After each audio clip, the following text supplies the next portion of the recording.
कृष्ण हरे हरे हरे कृष्ण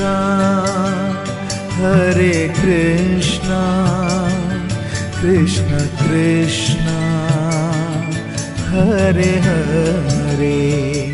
वाञ्छाकल्पतरुभ्यश्च कृपासिन्धुभ्येव च पतितानां पावनेभ्यो वैष्णवेभ्यो नमो नमः। শ্রী শ্রী গুরুবর্গের শ্রী চরণ কমলে অহৈতুকে কৃপা আশীর্বাদ প্রার্থনা করি। আমরা বাগবাজার সারস্বত শ্রবণ সদনে মাসিক হরিস্মরণ মহোৎসব তথা শ্রীমদ্ ভাগবত কথা সপ্তাহের পঞ্চম দিবসে আমরা দশম স্কন্ধে শ্রীকৃষ্ণের লীলার কথা শ্রবণ করে আত্মসংশোধন করার প্রয়াস করছি। শ্রীকৃষ্ণের প্রফুল্লিত মুখকমল দশম স্কন্ধ, হাস্যময় মুখকমল হচ্ছে দশম স্কন্ধ কৃষ্ণের। আমরা দশম স্কন্ধে কৃষ্ণের জন্ম আবির্ভাব তিথি শ্রবণ করেছি। পুতনা বধ ও শ্রবণ করেছি। আপনার কংসের কারাগারে দেবকী নন্দন কৃষ্ণ এবং গোকুলে নন্দনন্দন কৃষ্ণ আবির্ভূত হলেন।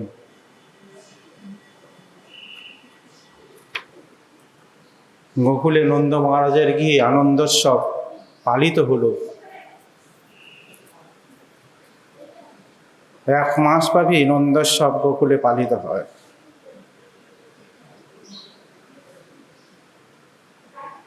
কৃষ্ণের জন্মের 7 দিনের মধ্যে কৃষ্ণ পুতনাকে বধ করলেন। কৃষ্ণকে মারবার জন্য কংস এক এক করে অসুর পাঠাতে শুরু করলেন। পুতনাকে বধ করলেন। কংস তখন কাকে পাঠানো যায় কৃষ্ণকে মারার জন্য? পুতনার রূপ নিয়ে এসেছিলেন, মায়াবী রূপ নিয়ে, রাক্ষসী রূপ নিয়ে এসেছিলেন।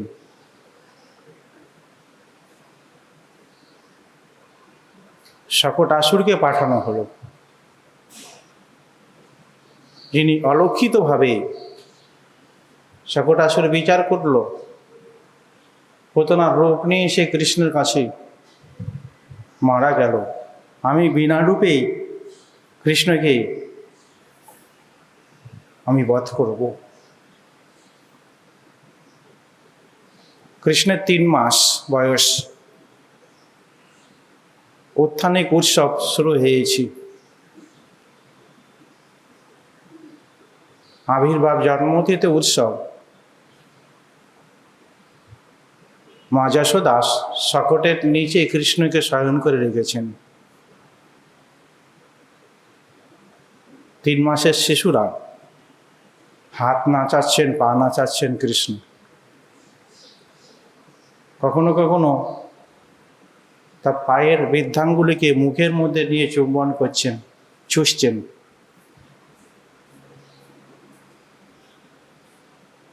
এদিকে শকটাসুর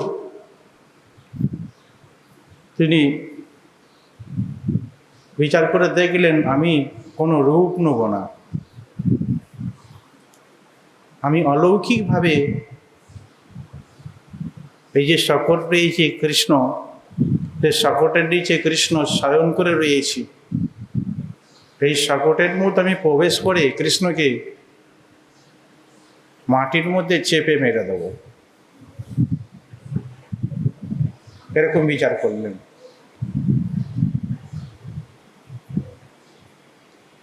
সেই শকটের মধ্যে অসুর প্রবেশ করলেন এবং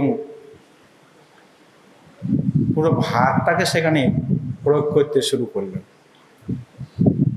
অসুরের চাপে শকট আস্তে আস্তে করে কৃষ্ণকে মারবার জন্য প্রস্তুতি নিচ্ছেন। কৃষ্ণ দেখছেন যে শকটাসুর আমাকে মারবার জন্য এসেছে, কোনো রূপ নেই, শূন্য বাতাসের মধ্যে রয়েছেন। ডান হাতের ডান পায়ের আঙুলটাকে একটু বাড়িয়ে দিলেন। ফুটবল শট করার মতো এত জোরে কৃষ্ণকে শট মারতে হলো না, কেবল আঙুলের তাকে একটু শকটের মধ্যে ঠিকই দেওয়ার সঙ্গে সঙ্গে এই শকট আকাশের মধ্যে অনেক দূর পর্যন্ত উঠে গিয়ে ভেঙে চুরমার হয়ে পতিত হলো। কৃষ্ণের জন্মোৎসব পর্ব, ঐশানিক পর্বের মধ্যে সকলে ব্যস্ত ছিলেন। কৃষ্ণ চিন্তা করলেন, তোমরা আমাকে নিয়েই পর্ব, আমাকে নিয়েই জন্মোৎসব, তোমরা অন্য মনস্ক ছিলে, আমার দিকে যাতে মনটা লাগে, সেই জন্য কৃষ্ণ এই শকটাসুরকে বধ করে, আরে কি হলো কি হলো বোঝের মধ্যে দেখো দেখো দেখো শকট কি করে ভাঙলো। আমরা যখন মনটাকে ভগবানের থেকে অন্যদিকে লাগিয়ে দিই, তখন মনঃসংযোগ আকৃষ্ট করবার জন্য ভগবান অনেক সময় বিপদ আপদ দিয়ে আমাদেরকে তৈরি করেন। তা কৃষ্ণ সেই শকটাসুরকে অলক্ষিতভাবেই মারলেন। কতগুলি বালক ছিল, তোতলা বালক ছিল সকলেই, 2-4 জন। তাদেরকে জিজ্ঞাসা করলে, হয়তো শকটটা ভাঙলো কি করে? তোতলা করাতে বললো কৃষ্ণের পায়ে লেগে ভেঙে গেছে। সকলে বিশ্বাস করলেন না। নন্দ মহারাজ যশোদাতে বিচার করলেন, ঘরের মধ্যে যে নারায়ণ রয়েছেন তিনিই রক্ষা করেছেন ছেলেকে।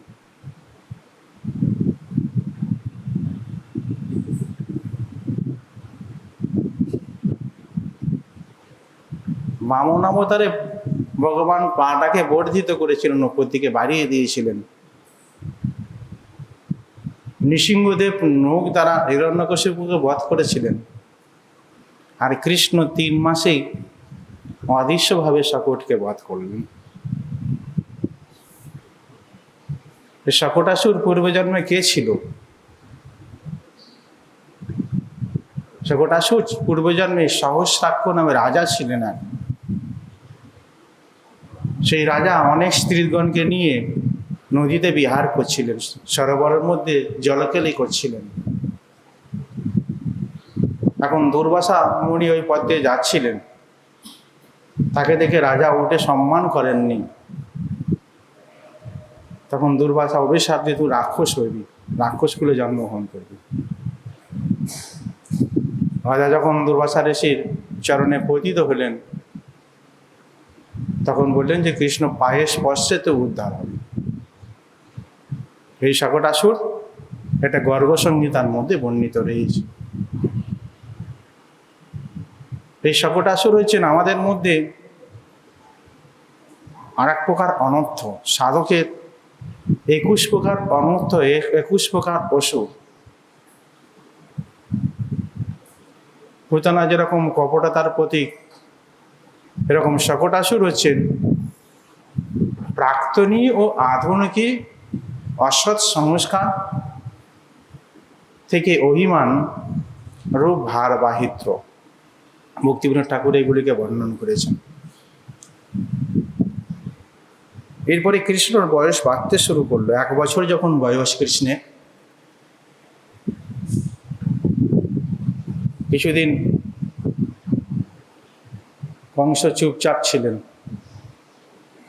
যে সঙ্গে সঙ্গে অসুর পাশে লাভ হবে না, একটু দেরিতে দেরিতে যদি পাঠানো হয়, অন্যরকম বুদ্ধিটাকে কিভাবে মারবো এরকম বিচার করে যদি, তাহলে হয়তো কৃষ্ণকে বধ করা যাবে।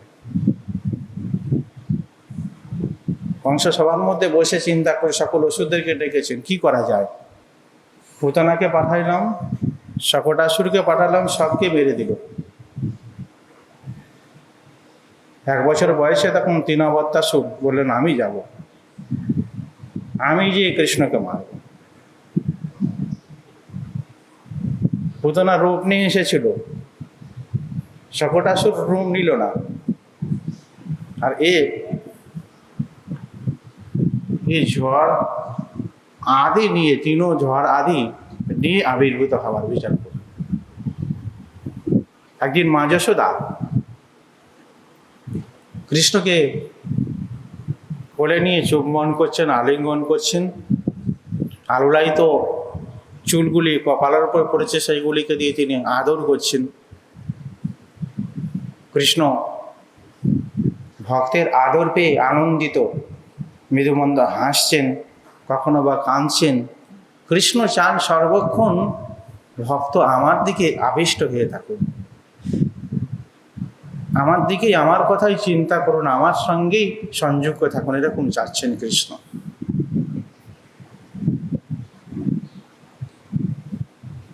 এদিকে শকটাসুর আকাশের মধ্যে অপেক্ষা করছে,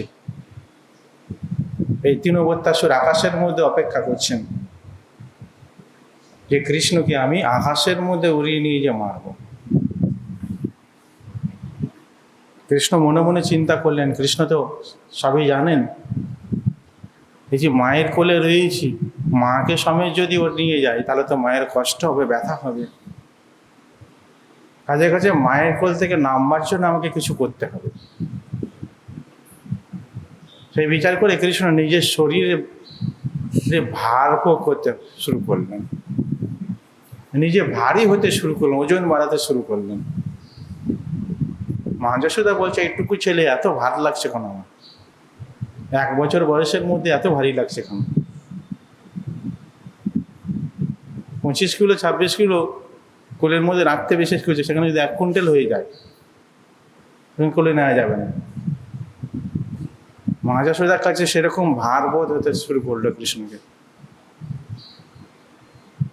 এত ভারী হয়ে গেল এই খানিক্ষণের মধ্যে, বেশ তো নিয়েছিলাম কোলে। সঙ্গে সঙ্গে মা যশোদার ভারটাকে বহন করতে পারলেন, মাটির মধ্যে কৃষ্ণকে নামিয়ে দিলেন। তৃণাবত্যাসুর আকাশের মধ্যে ওয়েটিং লিস্টে ছিলেন, যে এলেই ঢুকবো আমি। ট্রেনের কাউন্টারে যেরকম ওয়েটিং লিস্ট করতে হয়, ফাঁক পেলেই ঢোকা যাবে। যেই মা যশোদা নামিয়ে দিয়েছেন কৃষ্ণকে, তৃণাবত্যাসুর ঘূর্ণি ঝড়ের বেগে গোটা গোকুলকে প্লাবিত করে কৃষ্ণকে উড়িয়ে নিয়ে চলে যাচ্ছেন, আকাশের মধ্যে উড়ে যাচ্ছেন বিশাল শরীর নিয়ে। ঘূর্ণিঝড় যখন হয়, যেখানে পড়ে সেখান থেকে একবারে গর্ত করে নিয়ে সেই সমেত সেই জায়গাটাকে নিয়ে চলে যায়। আকাশের মধ্যে নিয়ে চলে গিয়েছে। কৃষ্ণ তখন বলছেন যে তুমি আমাকে ধরেছো, আমি তোমাকে এখনো ধরিনি। তুমি তো আমাকে ধরে নিয়ে যাচ্ছ, আমি তোমাকে ধরিনি। আর আমি যাকে ধরি তাকে ছাড়ি না, শেষ দেখায় দেখে আমি তাকে ছাড়ি। কৃষ্ণ তখন চিন্তা করলে, ঠিক আছে, আমাকে যখন নিয়ে যাচ্ছে তখন আমি ধরি তোমাকে। ধরলেন, বাচ্চা ছেলে কোথায় ধরবেন, গলাকে ধরলেন। গলাকে ধরেছেন কৃষ্ণ। কৃষ্ণ বলেছেন, আমি যাকে ধরি তাকে ছাড়ি না। এমন ধরা ধরেছেন, সেই ধরা যদি সহ্য করতে পারা যায় কোনো ব্যাপার না। এমন চেপে ধরেছেন, তৃণাবত্যাসুর তো আকাশে থেকে উঠতে উঠতে ওইখানে গতি বন্ধ হয়ে গেছে, আর উঠতে পারছেন না। রক্ত বমন করতে করতে ওইখানে ছটফট করতে করতেই মারা গেলেন, আর নিচের মধ্যে তার শরীর পচিত হল। তৃণাবত্যাসুর অল্পের মধ্যে শেষ।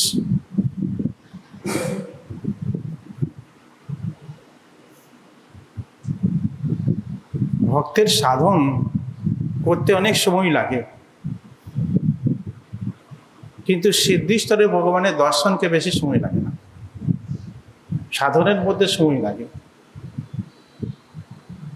তৃণাবত্যাসুর অনেক দিন ধরে প্ল্যান করছেন কিভাবে কৃষ্ণকে মারব, সেইভাবেই এসেছিলেন। কৃষ্ণ তাকে গলার মধ্যে চেপে ধরে মারলেন। জিনাবত্তাসুর মারা গেলেন। এদিকে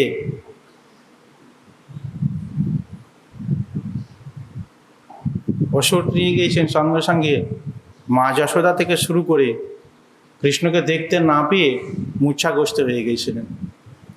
জিনাবত্তাসুর কোথায় পড়লে, যেখানে পড়েছে সকল গোপীগণ সকল গোয়ালাগণ গিয়ে দেখছেন কৃষ্ণ সেখানে মধ্যে পড়েছেন, অসুর মৃত অবস্থায় রয়েছে।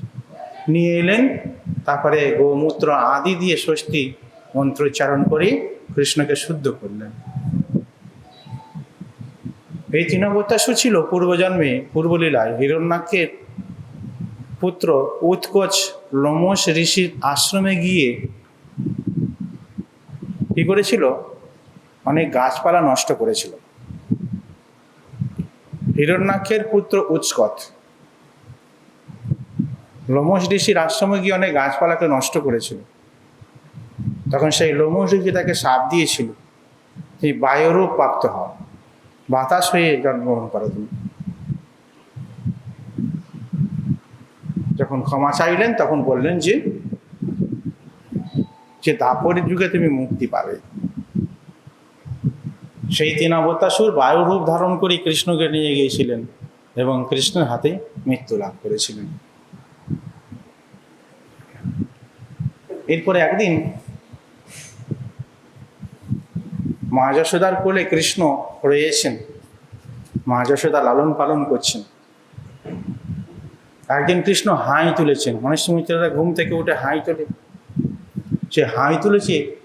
মা যশোদা দেখছেন ভূতের মধ্যে সমগ্র বিশ্ব ব্রহ্মাণ্ডকে দর্শন করছেন। বিশ্ব ব্রহ্মাণ্ডে সব কিছু রয়েছে, মা যশোদাও তার মধ্যে রয়েছেন, গোকুল বনও সেখানে রয়েছে, সব কিছু রয়েছে। দেখলেন তিনি, পরক্ষণে মনে করলেন যে কোনো স্বপ্ন টপ্ন দেখলাম।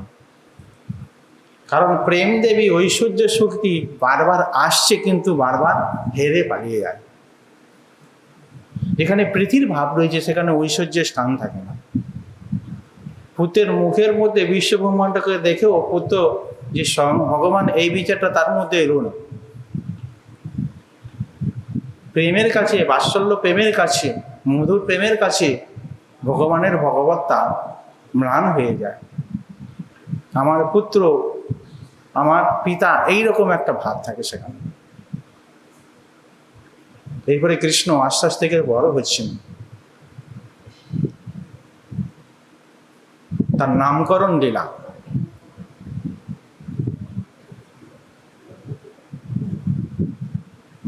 গর্গাচার্য হচ্ছেন যদুবংশীয় পুরোহিত ছিলেন। তা বসুদেব কৃষ্ণ এবং বলরামের নামকরণের জন্য গর্গাচার্যকে পাঠালেন নন্দ আলোয় গোকুলে। বললেন যে আপনি গিয়ে আমার দুই পুত্রদেরকে নামকরণ করুন। কারণ কংসের গুপ্তচররা সব জায়গায় ঘুরছে। নন্দালয়ের মধ্যে যান, গোকুলের মধ্যে, সেখানে গিয়ে দুই পুত্রের নামকরণ। দশবিধের সংস্কারের মধ্যে নামকরণ একটা সংস্কার, অন্নপ্রাশন, নামকরণ, সীমন্তোন্নয়ন, এরকম দশবিধের সংস্কার রয়েছে। সে গর্গমুনি গেলেন, নন্দ মহারাজ আদি সম্মান করলেন। নন্দ মহারাজ বললেন গোশালের মধ্যেই গোপন জায়গা, সব থেকে নিরিবিলি জায়গা, এইখানের মধ্যে দুই পুত্রের নামকরণ করা। গর্গাচার্য রোহিণীর পুত্র বলরাম, তাকে নিলেন, বলে দুই পুত্রকে নিয়ে আসো, দুই মা কোলে করে নিয়ে আসো। দুজনা বসলেন। গর্গাচার্য নিত্যসিদ্ধ ছিলেন, তিনি ত্রিকালজ্ঞ যশস্বী ছিলেন, ধ্যান যুগে সমস্ত কিছু দেখতে পেলেন। এবং বলরামকে, রোহিণীর পুত্র বলরামকে দেখে বললেন বলভদ্র বলাচ্ছয়া। এর বলশালী হওয়ার জন্য এর নাম দাহক বলভদ্র। এবং সর্বজীবকে আনন্দ দিবেন, এই জন্য এর নাম হচ্ছে রাম। আর এই আর একটা নাম রয়েছে, সেটা হচ্ছে সংকর্ষণ।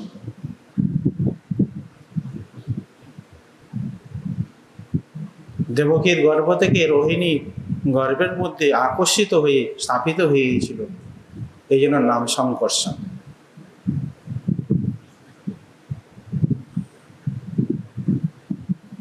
আর দেবকী যশোদার পুত্র কৃষ্ণকে দেখে বললেন, দেখেই তিনি অভিভূত হয়ে গেলেন, অষ্টসাত্ত্বিক বিঘাত দেখা গেল।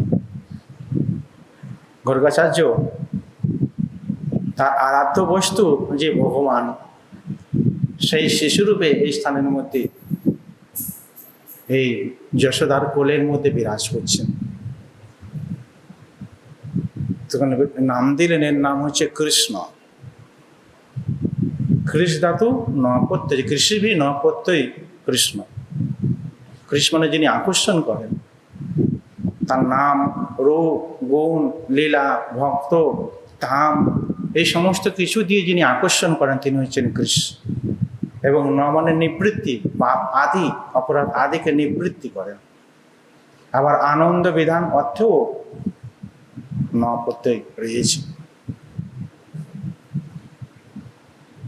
এবং বসুদেবের পুত্র হিসাবে এই আর এক নাম হলো বাসুদেব। নারায়ণের সমগুণ, নারায়ণের সমান গুণ রয়েছে এর মধ্যে। আর কি বললেন গর্গাচার্য? বললেন, এই শিশু আসন বর্ণাস্ত্রয় হস্য গীর্ণত অনুযুগং তনু শুক্ল রক্তস্তথাপীত ইদানীং কৃষ্ণ তাঙ্গত। এই পুত্র চারি যুগে বিভিন্ন বর্ণ নিয়ে আবির্ভূত হন। সত্যযুগে শুক্ল বর্ণ, সাদা রঙ ছিল, সাদা রং নিয়ে আবির্ভূত হয়েছিল, শুক্ল বর্ণ। ত্রেতা যুগে রক্তবর্ণ, দ্বাপর যুগে পীতবর্ণ এবং কলিযুগে কৃষ্ণ বর্ণ রূপে আবির্ভূত হবেন। বহুনি সন্তি নামানি রূপানি চ সুতস্যতে গুণকর্মানুরূপানি তাহং বেদ ন জানা। এর বহু নাম রয়েছে, বহু গুণ রয়েছে, বহু কার্যকলাপ রয়েছে, সে শাস্ত্র অতটা জানে না, কিন্তু আমি জানি। গর্গাচার্য বলেন, শাস্ত্র যেহেতু এত জানে না, কিন্তু আমি জানি। টিকালজ্ঞ দস্যে ছিলেন তো গর্গাচার্য। য এতস্মিন মহাভাগা প্রীতিং কুর্বন্তি মানবা নারায়ণ অভিভাবন্তি এতান বিষ্ণু পক্ষ নিবাসরা। এইভাবে কৃষ্ণ সম্বন্ধে বললেন যে এই কৃষ্ণই, তিনি নারায়ণ সম গুণ রয়েছে কি, এই যশোদা হে নন্দ মহারাজ কি নারায়ণ সম গুণ থাকার জন্য একে প্রীতি বা আদরপূর্বক পালন করুন। এই কথা বলেই গর্গাচার্য চলে গেলেন। বেশিক্ষণ ছিলেন না, তার কারণ হচ্ছে যে কোনো মুহূর্তে কংসের গুপ্তচররা জানতে পেরে গেলে মুশকিল হয়ে যাবে। এই জন্য গর্গাচার্য নামকরণ করে অতিথি আপ্যায়িত হয়ে তিনি চলে গেলেন। এরপরে কৃষ্ণ জানু চক্রমণ লীলা, কৃষ্ণ হাঁটতে শুরু করছেন, হামাগুড়ো দিয়ে হাঁটছেন। মা যশোদা সামনে কোনো একটা জিনিস রেখে দিয়ে কৃষ্ণকে বলছে, এখানে আসো, এটাকে নিয়ে যাও। কৃষ্ণ হামাগুড়ো দিয়ে সেখানে যাচ্ছেন, নিয়ে আসছেন। কখনো কখনো হামাগুড়ি দিতেই তো ডিগবাজি খেয়ে যাচ্ছেন। নিজে করতে না পারার জন্য নিজেই লজ্জিত হচ্ছেন। কোনো একটা ছেলে কোনো কিছু যদি না করতে পারে, লজ্জা পায়, যেরকম লজ্জা পেলে মুখটা কেমন হয়, কৃষ্ণ সেই রকম ভাবে বুঝছে। আস্তে আস্তে করে মা যশোদা কৃষ্ণকে হাত ধরে হাঁটানো শেখাচ্ছেন। কৃষ্ণ হাঁটছেন, কি করে, মা একটু হাঁটিয়ে হাতটাকে ছেড়ে দিচ্ছেন। মা যশোদা এগিয়ে আছেন সামনে, কৃষ্ণকে বলছে আমার কাছে আসো। কৃষ্ণ তো সবে হাঁটা শিখছেন। ত্রৈলোক অধিপতি ভগবান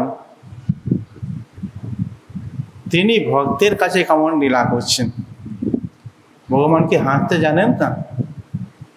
ভগবান কি কথা বলতে জানেন না? নর শিশু বধ লীলা, জগৎজীবকে আনন্দ দিবার জন্য লীলা। মাকে ছোবার জন্য কৃষ্ণ তাড়াতাড়ি ছুটে চলে যাচ্ছে, কারণ পড়ে গেলে লজ্জার ব্যাপার রয়েছে, সমস্ত রমণীগণ রয়েছে পাশে। কখনো কখনো ব্যালেন্স রাখতে না পেরে পড়ে যাচ্ছেন। তারপরে হচ্ছে মৃদ ভক্ষণ লীলা, মাটি খাচ্ছেন কৃষ্ণ। একদিন কৃষ্ণ মাটি খাচ্ছেন, সখাদের সঙ্গে যেতে গিয়ে মাটি খাচ্ছেন কৃষ্ণ। একটু বড় হয়ে গেছেন কৃষ্ণ, এখন হাঁটতেও শুরু করেছেন, চুরি করতেও শুরু করেছেন।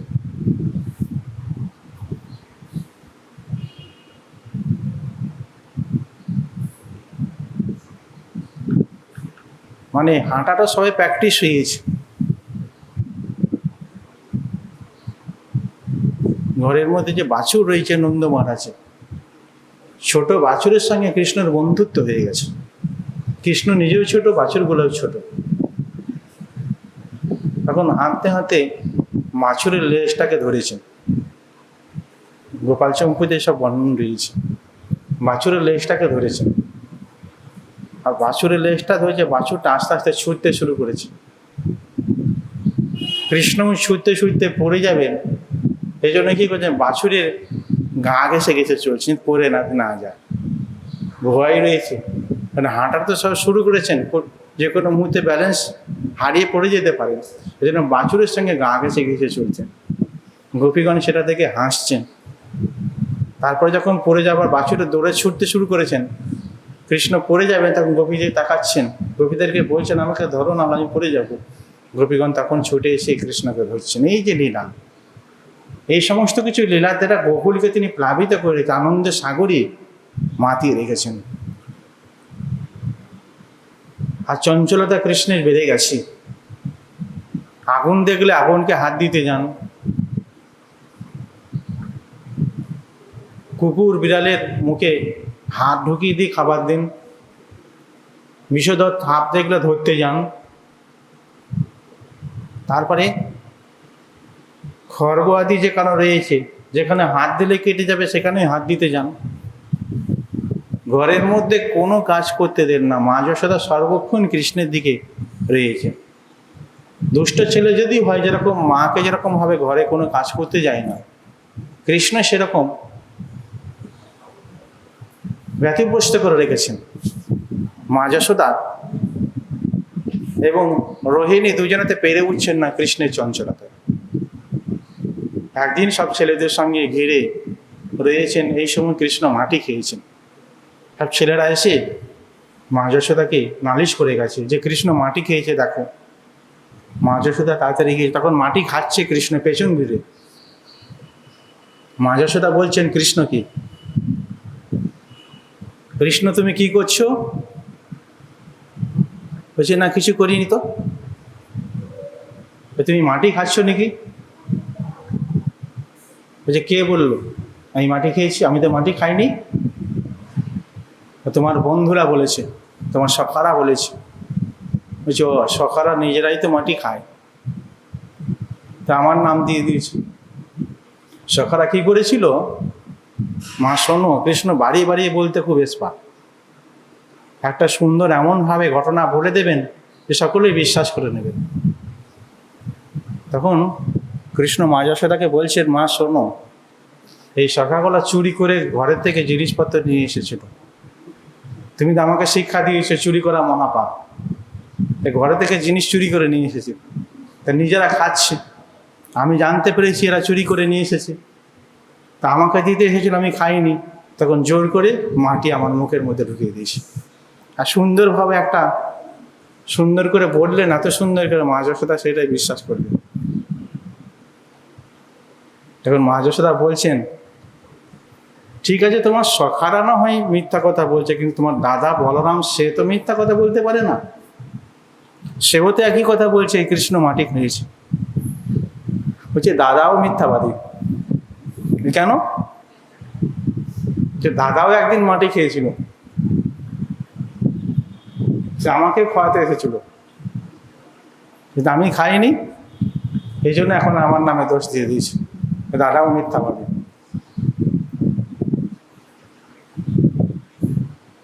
মা যশোদা তখন বলছে, তুমি কি সবসময় মাটি খাও? বলছে, আমি তো বললাম আমি মাটি খাইনি, আমাকে মাটি খাওয়ানো হয়েছে, আমি নিজে মাটি খাইনি। ঠিক আছে, তুমি মাটি খেয়েছো কি না খেয়েছো, মুখ খোলো, তোমার মুখটা দেখি। যেই মুখটা করলেন তখন বিশ্ব ব্রহ্মাণ্ড সব কিছু দর্শন করছেন। হাই তোলার সময় একবার বিশ্বরূপ দর্শন করিয়েছিলেন, আবার মাটি যখন খেলেন মৃৎ গণ্ড নিলাম হতে, তখনও তিনি বিশ্বরূপ দর্শন করছেন। মা যশোদা অভিভূত হয়ে গেলেন। কিন্তু পুত্র স্নেহে বাৎসল্য রস প্রেম এমন একটা জিনিস যে ভগবানের ভগবত্তাকে স্বীকার করা যায় না। মুহূর্তের মধ্যে তিনি অভিভূত হয়ে গেছিলেন, পরেক্ষণেই আমার পুত্র নারায়ণ বা কোনো কিছুর বিচারে হয়তো সে তার মধ্যে এরকম শক্তির মাধ্যমে এইগুলি আমি দর্শন করেছি, এই বিচার করলেন। এখন কৃষ্ণের চঞ্চলতা বেড়ে গেছে, এত চুরি ডাকাতি করতে শুরু করেছেন, এত চঞ্চলতা করতে শুরু করেছেন, পাড়ার গোপীরা পর্যন্ত অতিষ্ঠ হয়ে গেছে। এটা কৃষ্ণের দোষ নয়, সব গোপীরাই চাই কৃষ্ণ আসুক, কৃষ্ণকে দর্শন করি। যার যখন ইচ্ছা জাগে কৃষ্ণকে দর্শন করব, কৃষ্ণ সেবা করব, আর কৃষ্ণ তার ঘরে যেই চুরি করে। এটা কৃষ্ণের দোষ নয়। ভক্তবৎসল ভগবান, ভক্তরা যখনই ডাকবেন ভগবান তখন উপস্থিত হবেন। তখন সকল গোপীগণ মিলে মা যশোদার কাছে নালিশ করতে এসেছেন। তার মধ্যে প্রভাবতী, সে হচ্ছে মেন পান্ডা, উপনন্দের স্ত্রী। সে বলছেন, এই যশোদে তোমার ছেলের দুষ্টুমির কথা শোনো, আর দুষ্টুমির শেষ নাই।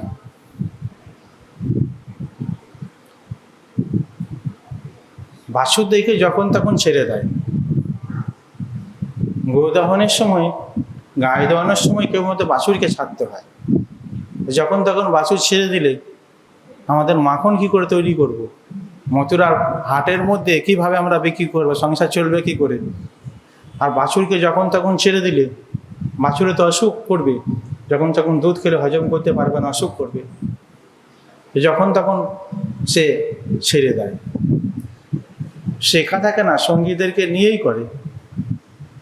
তারপরে দুধ, সর, মাখন, ছানা সব চুরি করে খায় সে। শুধু একা খায় না, বানরদেরকে পর্যন্ত খাওয়ায়। এত খায়, বাঁদরে খেয়ে খেয়ে পেট ভরে যায়। যখন খেতে পারে না, বাঁদরের উপর রাগ করে ঘরের মধ্যে যখন মাখন ছিল হাঁড়িগুলোকে ভেঙে দেয়। বাঁদরদেরকে বলে, তো অনেক সেবা করেছিলিস ত্রেতা যুগে, সেতু বন্ধন করেছিস, তা খেয়ে খাবি না কেন? খেয়ে খেয়ে পেট ভরে যায়, যখন খেতে পারে না তখন রাগটাকে দেখায় কি এই মাখনের ওপর। মাখনটা ভালো নাই বলে বাঁদর আর খাচ্ছে না।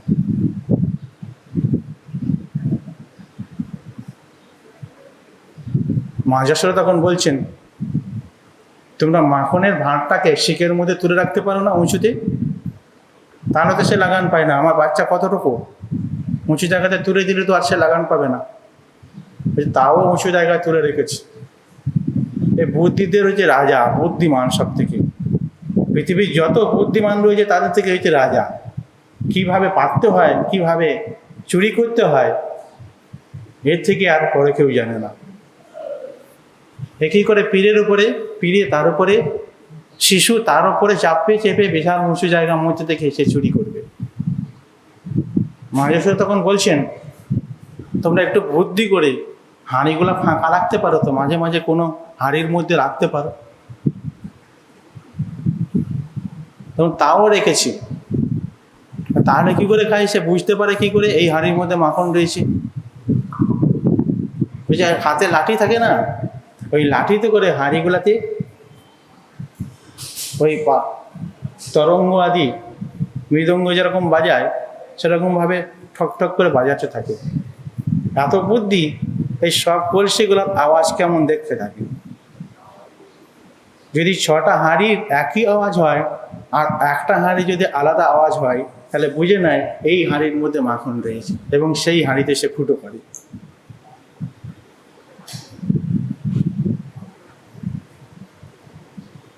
কৃষ্ণ বললেন, তোমরা বকতে পারো না, ধমক দিতে পারো না? বলছে, ধমক দেবো কি? নিজে দোষ করলে এমন মিষ্টি হেসে দেবে যে আমাদের মন ভরে যাবে। এই অনেক কিছু মন ভরানো জিনিস জানে। এই মিষ্টি হাসিতেই জগতের লোককে মাতিয়ে দেয়। এই জন্য আমরা তাকে বকতে পারি না। আমাদের ক্রোধ ওকে দেখলেই সব কিছু চলে যায়। মনের মধ্যে কষ্ট লাগে, কেন বকলাম? জানি না তোমার ছেলের মধ্যে কি রয়েছে, আমরা জানি না। আবার যার ঘরের মধ্যে মাখন রাখবে না, তাকে শাসিয়ে দিয়ে যাবে, ঘরে আগুন লাগিয়ে দেবো যদি মাখন না রাখো, এমনভাবে শাসিয়ে দিয়ে যায়। এবং তার ঘরের মধ্যে দেখছি কিছুই পাইনি, ঘরের মধ্যে বাইরের মধ্যে আলপনা দেয় মেয়েরা, আলপনা দিয়েছে সুন্দরভাবে, সেখানে মলমূত্র ত্যাগ করে চলে আসবে। যে এই আলপনা তো আমারই জন্যই, আমার সেবার মধ্যে লাগেনি, এখানে মলমূত্র পরিশ তুলল এগুলি। সেই ঘরের মধ্যে কিছু না পেলে বাচ্চা ছেলেটা ঘুমাচ্ছে, চিমটি কাঠি দিয়ে কাঁদিয়ে দিয়ে চলে আসবে। তারপরে বৃদ্ধগণ ঘরের মধ্যে শুয়ে আছে, বাইরে থেকে সেগুল তুলে দিয়ে চলে আসে। এইভাবে এত অত্যাচার করে আর পারা যাচ্ছে না। তা মা যশোদা বললেন, মাখনগুলাকে অন্ধকার ঘরের মধ্যে রেখে দিলেই তো হয়, প্রদীপটা না জ্বালি, তোমার ছেলের শরীরের মধ্যে যে আলো রয়েছে তাতে সারা ঘর আলোকিত হয়ে যায়। যে মণি আজ সমস্ত কিছু দিয়েছে তাতে সারা ঘর আলোকিত হয়ে যায়, কোথায় রাখবো? এ চুরি করার অনেক কায়দা জানে, মনে হয় আগে থেকে কারো কাছে ট্রেনিং নিয়েছে মনে হয়, নাহলে এইভাবে চুরি কেউ করতে পারে? মা যশোদা বলে, ঠিক আছে, তোমরা যখন নালিশ করেছো, যদি হাতে নাতে ধরে দিতে পারো তাহলে আমি মানব। আমার ছেলেই যে চুরি করছে আর তোমাদের ছেলেরা চুরি করে না, তোমাদের ছেলেরা থাকে না? হ্যাঁ, আমাদের ছেলেরা থাকে। তখন চোরের মধ্যে একজন পান্ডা থাকা দরকার। তো তোমার ছেলে হচ্ছে চোরের মহান পান্ডা। কি করে চুরি করতে হয়, কিভাবে ঢুকতে হয়, কিভাবে মোহিত করতে হয়, সে ভালো করে জানে। ঠিক আছে, হাতে নাতে ধরে দেখাতে হবে। প্রভাবতী উপনন্দের স্ত্রী, সে বলছে আমিই কৃষ্ণকে ধরে নিয়ে আসবো হাতে নাতে। এখন কৃষ্ণের নামে শাসন করে এসেছেন, প্রভাবতীও ছিল। পরের দিনে প্রভাবতীর ছেলে ঘরের মধ্যে শুনেছে যে প্রভাবতী সুন্দরভাবে মাখন তৈরি করেছে, মথুরার হাটের মধ্যে বিক্রি করতে যাবে। ছেলেটা একটু জিভ ভাজ দিয়ে দেখেছে, খুব সুন্দর টেস্ট। কৃষ্ণকে যেয়ে বলেছে, কৃষ্ণ, ছেলেই বলছে যে আজকে আমার ঘরে মা মাখন করে রেখেছে, মথুরার হাটে বিক্রি করতে যাবে। বলছে, ওরে বাবা রে, কালকে তো আমার মায়ের কাছে শাসন করে গেছে, আমি যদি আজকে চুরি করতে যাই তো ধরা পড়ে যাব। সে তো আজকে ওত পেতেই আছে যে আজকে আমাকে ধরবার জন্য সে প্রতিজ্ঞা করে গেছে। তাদের কাছে আজকে তো যা শোভা পাবে না। যে কৃষ্ণ, তোমার তো বহুত বুদ্ধি, দেখো এত সুন্দর টেস্টফুল খাবার কিন্তু আর পাবে না, কত প্রীতি করে। আর মথুরার হাটের মধ্যে বিক্রি করতে যাবে, কিছু পয়সা আসবে। আজকে চুরিটা কিন্তু মিস করা যাবে না, অন্যদিন করো না। কৃষ্ণ তখন বলছে, তোমরা যখন সকলে বলছো তারা চুরি করব, যা হয় হবে, লাস্ট মুহূর্তে যা হয়। সকলে মিলে চুরি করবার জন্য যাচ্ছেন প্রভাবতীর ঘরে। প্রভাবতী কিন্তু বাইরে থেকে সেগুল তুলে দিয়ে চলে গেছেন, ওত পেতে রেখেছেন। কৃষ্ণের সমেত সকল সখাগণ ঢুকেছি, ঢুকে গিয়ে দেখছেন, সেখানে দেখছেন কি না, মাখন হাঁড়ির মধ্যে সাজানো রয়েছে। সকল ছেলেরা যখন সেই মাখন হাঁড়ির মধ্যে হাত দিতে যাবেন, তখন কৃষ্ণ বলে, দাঁড়াও দাঁড়াও, এই মাখনের কাছে একটা ঘন্টা ঝুলছে।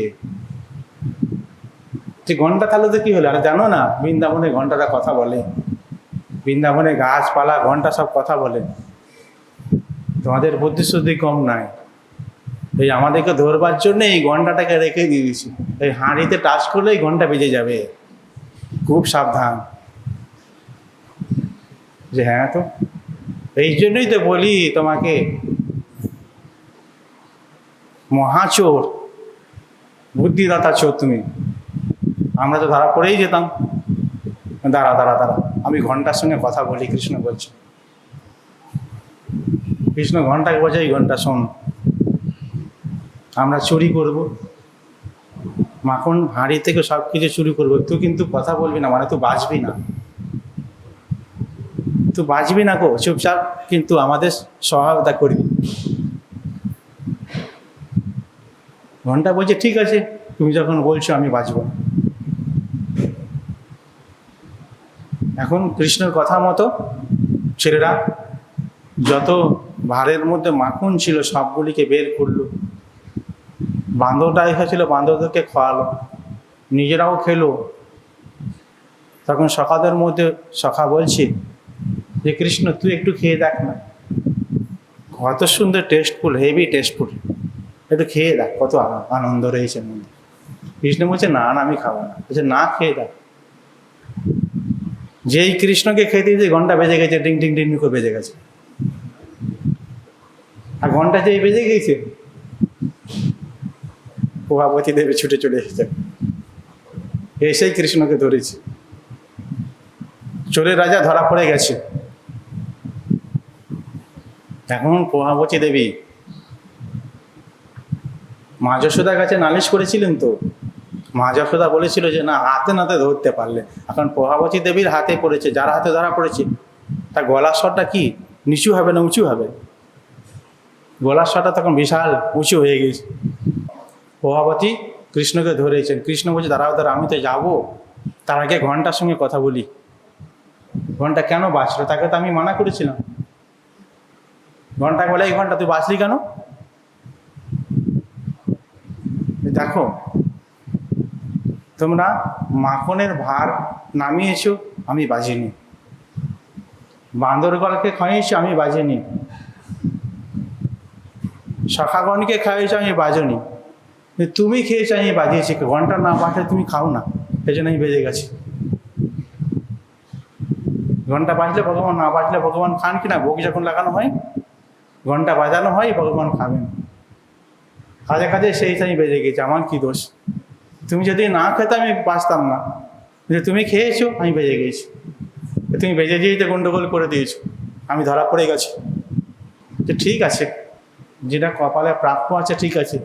এখন তো এখান থেকে আমার বাড়ি অনেকটা দূর, ধরেছে, ঠিক আছে, কোনো রকম বুদ্ধি খাটায় কী করে বেরোনো যায়। চোরের দস্যু, চোরের পান্ডা ধরা পড়ে গিয়েছে।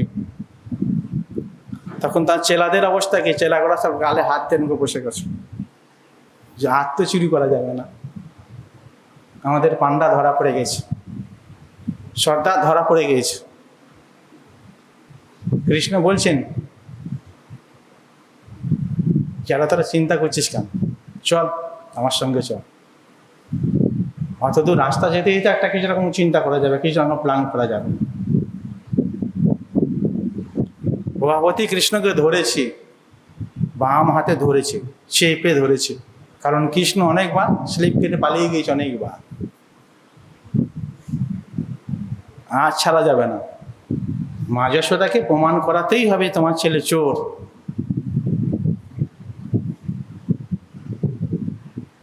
নিয়ে যাচ্ছেন অনেক দূর, ঘরের কাছাকাছি উপস্থিত হবেন। কৃষ্ণ বলছেন, আমার হাতটা ভেঙে গেল, আমার হাতটা ভেঙে গেল, এত জোরে চিপেছে,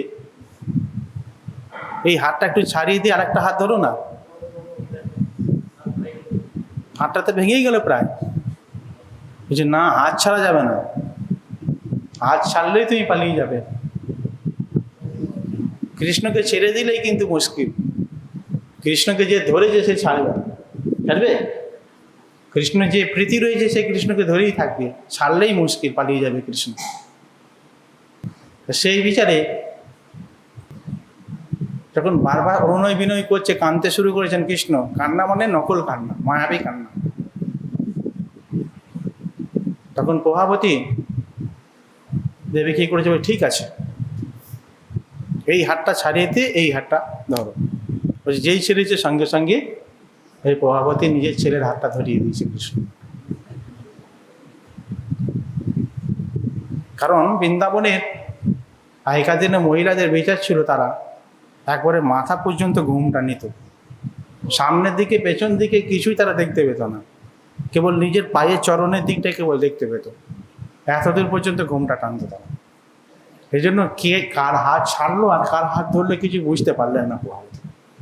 যখন প্রভাবতী একবারে ঘরের সামনে সামনে চলে গেছে, আর যেই কৃষ্ণ নিজের হাতটা ছাড়িয়ে দিয়ে তার ছেলের হাতটা ধরিয়ে দিয়েছেন, তার সখাগণ আসতে শুরু করে, কৃষ্ণ বলে চুপ চুপ চুপ, একবারে আসবে না, তাহলে আমাদের প্ল্যান নষ্ট হয়ে যাবে।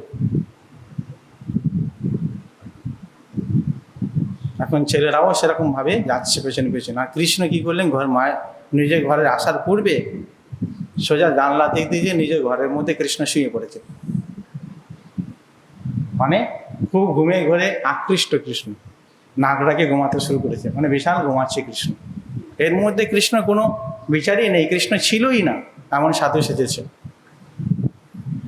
প্রভাবতী গেছে, যশোদে যশোদে আজকে চোরকে ধরে নিয়ে এসছে, খুব হুঙ্কার করছে, চিৎকার করছে। 10% ছিল গলার আওয়াজ, 50% হয়ে গেছে গলার আওয়াজ। যশোদা তো চিৎকার শুনে যশোদা কি হলো কি হলো, তোমার সেই চোর পুত্রকে ধরে নিয়ে এসেছি, তুমি বলেছিলে না হাতে নাতে ধরে নিয়ে আসছে, আমি ধরে নিয়ে এসেছি, আজকে কি করে যায়। যশোদার সাথে বলছে, কোথায় আমার পুত্র, হাতে ঘুমটাটা খুলে দেখো কাকে ধরে নিয়ে এসেছো। তো ঘুমটা খুলে দেখছি নিজের ছেলেকে ধরে নিয়ে এসছে। তখন প্রভাবতীর এটা কি করে হলো, আমি তো কৃষ্ণকে ধরে নিয়ে এসেছিলাম, আমার ছেলেটা তুই কোথা থেকে এলি, ছেলেকে বকাবকি করছি। আর ছেলেকে কৃষ্ণ আগে থেকে সাবধান করে, তুই কিন্তু বলবি না এই কাণ্ড কথা, তুই বললে আর মাখন পাবি না আমাদের সঙ্গে, মাখন চুরির ভাগ পাবি না তুই। ছেলেও চুপচাপ আছে। তখন কৃষ্ণ একেবারে কোমরে হাত দিয়ে বলছে, দেখলো তো মা, নিজের ছেলেরাই চুরি করে দোষ দেয় আমার উপরে, এই যত দোষ নন্দ ঘোষের বেটা। কাজে কাজে আমাকে যখন দোষী সাব্যস্ত করেছে, তখন সত্য সত্যি আমি চুরি করবো, আর আমাকে রোধ করতে পারবে না বলে চুরি করতে শুরু করলেন। এমন সময় একদিন ব্রজে প্রসিদ্ধং নবনীত চৌরম,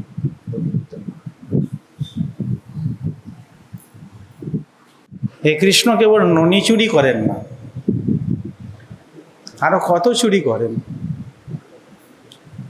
মা যশোদা কৃষ্ণকে বলছেন, কৃষ্ণ তুমি মাখন ছেড়ে ননি চুরি করে খাও কেন, আমার ঘরে কি মাখনের অভাব রয়েছে। কৃষ্ণ বলছেন, চুরি করা মাখনের স্বাদটাই আলাদা, এটা তোমার ঘরে পাই না, চুরি মাখনের স্বাদটাই আলাদা, তুমি তো খাওনি, তুমি খেলে বুঝতে পারবে। আমার সঙ্গে আমার সখারা খায়, তাদের ভালো লাগে, সেই হিসাবে তারাই আমার সঙ্গে চুরি করে। তোমরা মাখন তৈরি করবে, আমরা চুরি করে খাবো, চুরি করার মতো আনন্দ আছে কি না। ব্রজে প্রসিদ্ধ নবনীত চৌরম, যিনি ননীচৌর রূপে প্রসিদ্ধ, গোপাঙ্গনানঞ্চ দুকুল চৌরম, গোপীগণের বস্ত্র চুরি করেছিলেন। চিরঘাটের মধ্যে কৃষ্ণ বস্ত্র চুরি করেছিলেন। অনেক জন্মার্জিত পাপ ও চৌরম, অনেক জন্ম জন্মান্তরে পাপ রাশিকে চুরি করেন। শরণাগত ভক্ত যখন ভগবানের নাম নিয়ে পড়েন, তখন জন্ম জন্মান্তরে পাপ রাশি সব দূর হয়ে যায়। চৌরাগ্র গণ্যং পুরুষং নমামি। চোরের মধ্যে শ্রেষ্ঠ চোর, চোরের মধ্যে শ্রেষ্ঠ চৌর অগ্রগণ্য। সাধারণ চোর জগতের চোর ধন দৌলত ঐশ্বর্য চুরি করে, কিন্তু এই চোর শুধু ধন দৌলত ঐশ্বর্য চুরি করে না, ভক্তের মনকে চুরি করে, ভক্তের হৃদয়ে পাপ রাশিগুলিকে চুরি করে, গোপীগণের বস্ত্রকে চুরি করে, রাধিকার হৃদয়কে চুরি করে, সুন্দর রূপ শ্যামলকান্তের রূপ দিয়ে জগতে প্রত্যেকটি জীবের মনকে চুরি করে। যারা অকিঞ্চন নিষ্কিঞ্চন তাদের তুমি আশ্রয়ী, আর যারা অতি গৃহহীন ব্যক্তিদেরকে তুমি ভিক্ষুক বানিয়ে দাও। এইরকম ভীষণ চোর কি জগতে কোথাও দেখা গেছে? কেউ দেখেছেন বা শুনেছেন? বিল্বমঙ্গল ঠাকুর চৌরাগ্যঘন অষ্টকের মধ্যে বলছেন। বিল্বমঙ্গল ঠাকুর বলছেন, আমার হৃদয়ের মধ্যে সেই চোরকে আমি ধরে ফেলেছি, আর আমি তোমাকে ছাড়ব না।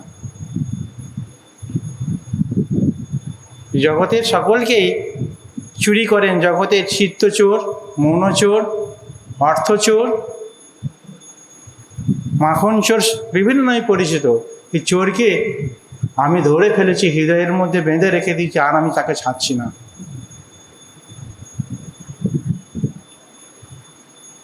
এদিকে দামবন্ধন লীলা শুরু। মা যশোদা চিন্তা করছেন, কৃষ্ণ সব জায়গায় চুরি করে খাচ্ছি,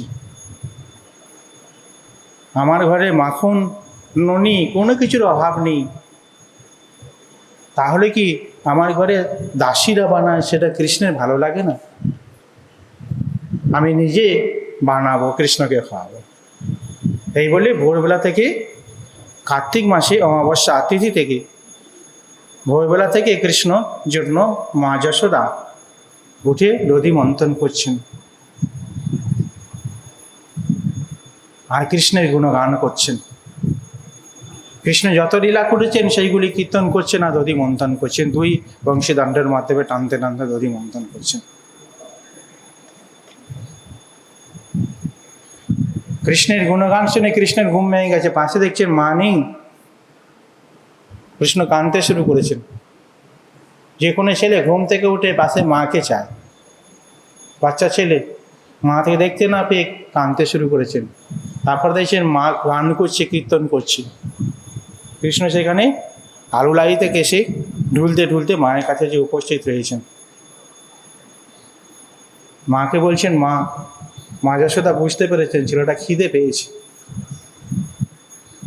মা যশোদা কৃষ্ণের গুণকীর্তনে এতটাই বিভোর হয়ে রয়েছেন যে কৃষ্ণ কাঁদছেন, সেই দিকে তার ভক্ষেপ নেই। কৃষ্ণ তখন কী করলেন? দধি মন্থন করছিলেন, যে মন্থন দণ্ডটাকে তিনি ধরলেন।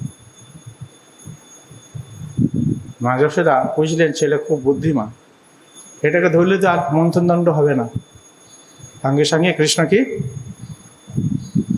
তিনি কোলে নিয়ে স্তন পান করাতে শুরু করেছেন।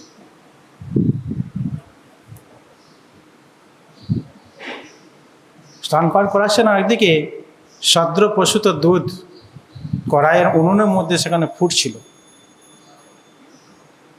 কৃষ্ণ পূর্ণভাবে পেট ভরেনি, এমন সময় সে দুধটা উজলে পড়ে যাচ্ছে। পড়বার উপক্রম হতেই মা যশোদা কৃষ্ণকে নামিয়ে দিয়ে সেখানে দুধটাকে রক্ষা করতে ছুটে গেছেন।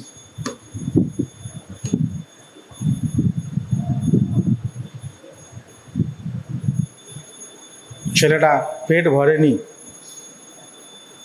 খাবার যদি ঠিক ঠিক না পাওয়া যায়, মাথা গরম সকলেরই হয়,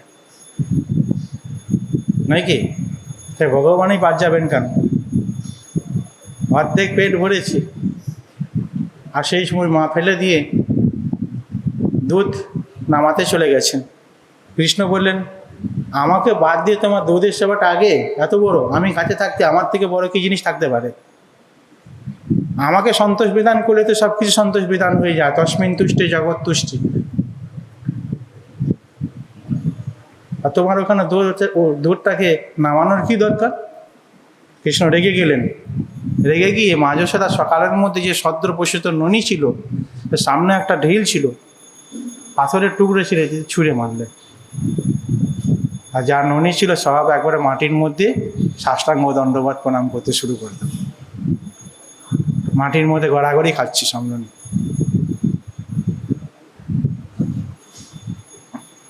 কৃষ্ণ দেখলেন যে আমি তো অন্যায় করে ফেলেছি। ভুল কাজ করার আগে কিন্তু বিবেক আসে না, ভুল হয়ে গেলে তখন বলা পড়ে এটা আমার ঠিক হয়নি। জগতের মধ্যে বিচার এরকম চলে। এবার তো মা আমাকে মারবে, বকবে, কাজে কাজে কোথায় লুকোনো দরকার। কৃষ্ণ তখন ওইখান থেকে যেয়ে আরও কোথায় ঘরের মধ্যে কোথায় মাখন রয়েছে সেই ঘর থেকে পেরিয়ে গিয়ে আর একটা ঘরের মধ্যে গেলেন।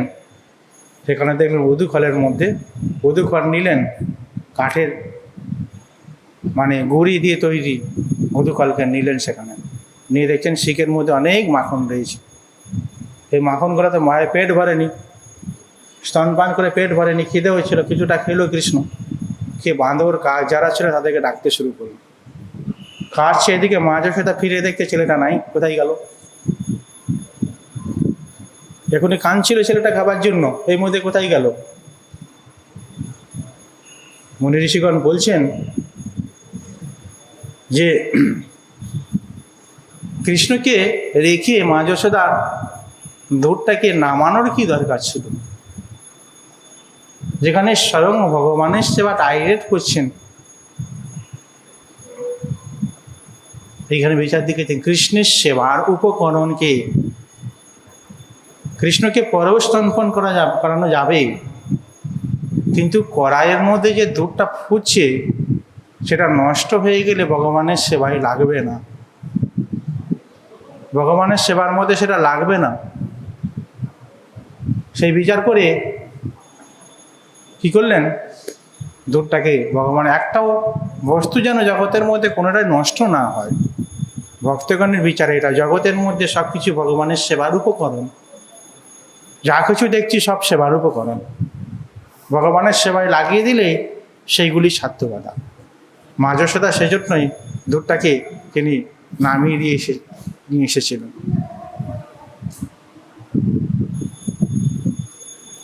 কৃষ্ণ এদিকে ঘরের মধ্যে গিয়ে দেখছেন নিজে মাখন খাচ্ছেন, বাঁদর কাক থেকে মাখন খাচ্ছেন, আর পেছন ফিরে ফিরে দেখছেন মা আসছে কিনা। যে মা যশোদা এসে দেখলেন কৃষ্ণ নেই, তখন হাতের মধ্যে লাঠি ছিল সামনে, একটা লাঠিটা নিয়ে যে মাখনে ঘর ছেয়ে গেছিল সে পায়ের ছাপ দেখে দেখে যাচ্ছেন, যে ছেলেটা কোন দিকে গিয়েছে তার চিহ্ন রয়েছে। যত বড়ই চোর হোক না কেন, সিআইডি পুলিশ থেকে শুরু করে ঠিক ধরে ফেলবে। চোরা চুরি করে যাওয়ার পরে কিছু লক্ষণ রেখে দিয়ে যাবে, সেগুলো থেকে ধরা পড়ে যাবে। তাই বড় চোর হতে পারে কৃষ্ণ, চৌরাগ্যগণ্য পুরুষ হতে পারেন তিনি, কিন্তু চিহ্ন দিয়ে গেছেন কি, ওই মাখনের মধ্যে পাটা দিয়ে গেছেন, পায়ের মধ্যে মাখন লেগেছে, আর সেই মাখনের ছাপ সারা ঘরের মধ্যে চলে গেছে। মা যশোদা সেই পায়ের চিহ্ন দেখে দেখে চোরকে ধরতে যাচ্ছেন, আর কৃষ্ণ সেই চোর। আর যারা ছিল তাদের সঙ্গী, কৃষ্ণের চোরের সঙ্গী কারা, বাঁদর রয়েছে, কাক রয়েছে, তাদের সঙ্গে কথা বলছে। বাঁদর থেকে বলছে খুব তো কষ্ট করেছিলিস ত্রেতাযুগে, তোদের জন্য কিছু সেবা করতে পারিনি, সমুদ্র মন্থনকালে অনেক সেবা করেছি, এখন আমি তোদের জন্য আমার খাবার ভাণ্ডার খুলে দিয়েছি, যত খাবি খা, এখন খাবি, নষ্ট করে, যা কিছু কর। মা যশোদা দূর থেকে দেখছেন যে ছেলেটা খিদে লেগেছে, অথচ বাঁদর কাক দেখে খাওয়াচ্ছেন। এ পরোপকার বৃত্তি রয়েছে এর মধ্যে, এ বড় হয়ে রাজা হয়ে ও যাদের সন্তোষ বিধান করতে পারবে। মনে মনে এরকম বিচার রাখছেন, একটু হাসছেন, পরেক্ষণে মনে চিন্তা করছেন যদি এ তো আমার ঘরেই চুরি করেছে আর ধরাও পড়ে গেছে, আমি যদি শাসন না করি কে শাসন করবে। ছেলের মঙ্গল বিধান তো মাই করে থাকে, এজন্য মা শাসন করেন, মা প্রীতি করেন। প্রীতি দিলে তো হবে না, শাসন করতে হবে। এই জন্য মা যশোদা লাঠি নিয়ে যেই ঘরের মধ্যে ঢুকেছেন, আর কৃষ্ণ ওইখান থেকে দেখতে পেয়ে উদুঘল থেকে লাফ মেরেই ছুটতে শুরু করেছেন। নমামি শরং সচ্চিদানন্দ রূপম লসত কুণ্ডলং গোকুল ভাজ মাদম যশোদাবে ওদুত খলাত ধাব মানম পরামিষ্ট মত্তন তত দূত গোপা। দামোদর অষ্টকমের মধ্যে সত্যব্রত মুনি বলছেন, কৃষ্ণকে, মাকে দেখেই কৃষ্ণ ছুটছেন। আর মা আজকে প্রতিজ্ঞা করেছেন, ভক্তের প্রতিজ্ঞা কিন্তু বড় ভগবানের প্রতিজ্ঞা থেকে। আজকে চোর ধরা পড়েছে, আজকে চোরকে ধরবো এবং আমি শাস্তি দেবো। মা যশোদাকে দেখেই কৃষ্ণ ছুটছেন, আর মা যশোদা পেছনে পেছনে ছুটছেন। মা যশোদা বয়স্ক, 50 বছর হয়ে গেছেন, বৃদ্ধ বয়সে কৃষ্ণকে পেয়েছিলেন। স্থূল শরীর, একটা ছোট ছেলের সঙ্গে কত ছুটবেন তিনি। ছুটছেন কিন্তু টার্গেট রেখেছেন, কৃষ্ণকে আমি ধরবই। রানী মাথার মধ্যে কবরী ফুল ছিল, গোজা ছিল, ছুটতে ছুটতে সেইগুলি খসে পড়ে গেছে, ভূক্ষেপ নেই। কাপড়গুলি আলুলায়িত হয়ে গেছে, সেদিকে ভূক্ষেপ নেই। সারা শরীর থেকে ঘর্ম বেরিয়ে যাচ্ছে, ভূক্ষেপ নেই। কৃষ্ণকে ধরবই। কৃষ্ণকে পাওয়ার জন্য, ধরবার জন্য সতত চেষ্টা। ভগবান ধরা না দিয়ে আর পারেন? সাধকের যদি সতত চেষ্টা থাকে, ভগবানকে পাবো, ধরবো, ভগবান অবশ্যই ধরা দেবেন। এজন্য কৃষ্ণ ছুটছেন। যেদিন দামবন্ধন লীলা হয়েছিল, সেদিন রোহিণী এবং বলদেব ছিল না। তারা পাশের কোনো বাড়ির মধ্যে নিমন্ত্রণের মধ্যে গিয়েছিলেন। এই জন্য কৃষ্ণ দেখলেন যে এই সময় দাদা রয়েছে আর বড় মা রয়েছে। দুজনকে ডাকছে, দাদা তুই রক্ষা কর, দাদা তুই রক্ষা কর বলে। দাদার ঘরে দেখছে দাদা নেই, বলরাম নেই। মায়ের কাছে গিয়ে রোহিণী ঘরে দেখছে, সেখানে রোহিণীও নেই। তখন কৃষ্ণ মায়ের কষ্ট দেখে কৃষ্ণ যে একটু দাঁড়িয়েছেন, আর সঙ্গে সঙ্গে পরামিষ্ট মত্তন তত দূত গোপা। মা যশোদা পেছন দিক থেকে কৃষ্ণকে ধরে ফেলল। আর মাকে দেখে কৃষ্ণ তখন ফুপিয়ে ফুপিয়ে কাঁদছে। কণ্ঠের মধ্যে তীর স্পর্শ পাচ্ছে, দেখা যাচ্ছে স্পষ্টভাবে। মা যশোদা বলছেন, ছেলের ও ফুপিয়ে কান্না দেখে মা যশোদা মনে বলছে, আজকে তোকে আমি মারবো, লাঠি দিয়ে তোকে মারবো। কৃষ্ণ বলছে, মা লাঠিটাকে ফেলে দাও, খুব কষ্ট পাবো লাঠি দিয়ে মারবো। চুরি করেছিলে কেন তুমি? বলছে, আমি তো চুরি করিনি। কে চুরি করেছিল? বলছে, ওদের ঈশ্বর চুরি করেছিল, মানে বাঁদরদের ঈশ্বর চুরি করেছিল। যে ঈশ্বরটা কে? ওই তাদের ঈশ্বর কে? আর তুমি কি সেই ঈশ্বর? বলছে, আমি সর্বজগতের ঈশ্বর, আমার ইচ্ছাতে জগতের সৃষ্টি স্থিতি বলে সব হয়, তুমি জানো না এসব। এই বাঁদরকে সৃষ্টি আমিই করেছি, তোমাকেও সৃষ্টি করেছি। যে হ্যাঁ, তোমার সঙ্গে কথাই পারা যায় না, তুমি বড় হয়ে মহাচোর হবে। বলছে, আমি চোর নয়, তোমার ঠাকুরদাদা চোর, তোমার সৎগোষ্ঠী চোর। আজকে তোমাকে আমি বাঁধবই, তোমাকে লাঠি। বলছে, মাকে বলছে, মা লাঠিটা ফেলো। মা যশোদা দেখলেন লাঠি থেকে ভয় রয়েছে, লাঠিটাকে ফেলে দিলেন এবং মা যশোদা বাঁধলেন কৃষ্ণকে। বাঁধলেন মানে দড়ি নিয়ে এসে বাঁধতে যাচ্ছেন। কৃষ্ণ বলছেন, আমি বন্ধন স্বীকার করব না। আর মা যশোদা বলছে, আমি বাঁধবই আজকে নিজে আছে। ভক্ত এবং ভগবানের লড়াই চলতে থাকলো, কে যেতে। ভগবান তো সর্বদাই ভক্তের বশীভূত। যতবার বাঁধতে যাচ্ছেন, 2 আঙুল করে কম পড়ে যাচ্ছে।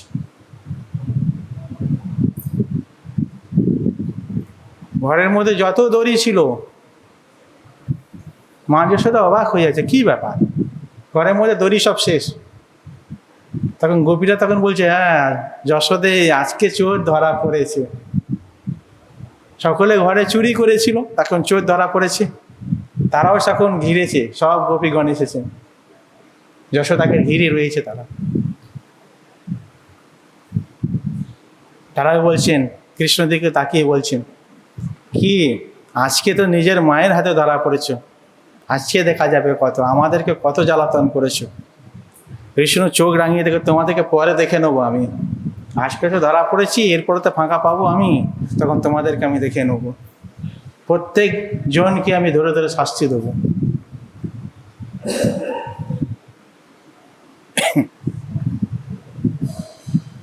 মা যশোদা যতই বাঁধতে যাচ্ছেন, 2 আঙুল করে কম পড়ছে।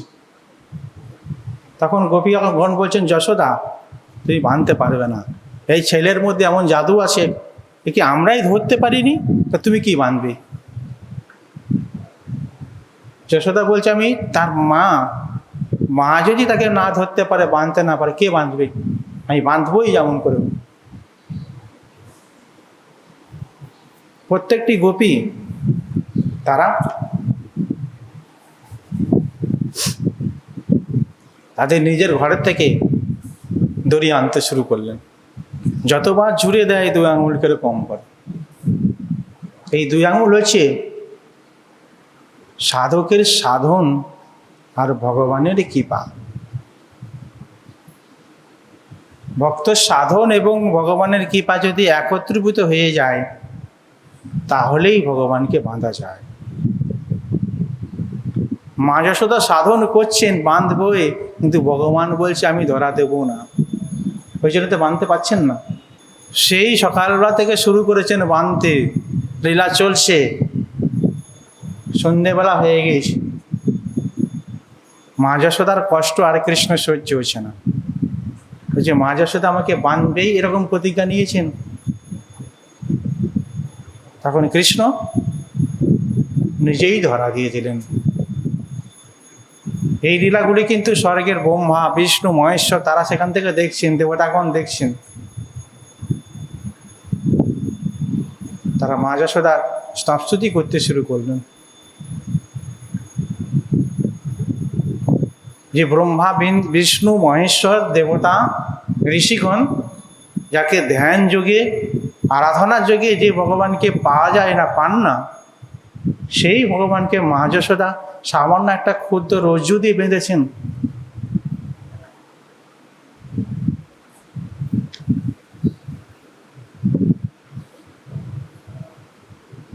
বেদত্রয় সাংখ্য যোগ শাস্ত্রের মধ্যে যে হরির মহিমা কীর্তিত হয়ে যায়, সেই হরিকে মা যশোদা পুত্র জ্ঞানে বন্ধন করেছেন। যশোদা তুমি ধন্য। স্বর্গ থেকে দেবতাগণ পুষ্প বর্ষণ করছেন। শিব ঠাকুর থেকে শুরু করে তাদের গৃহিণী সহিত সেই স্থান থেকে সকলে যশোদাকে প্রণাম করছেন।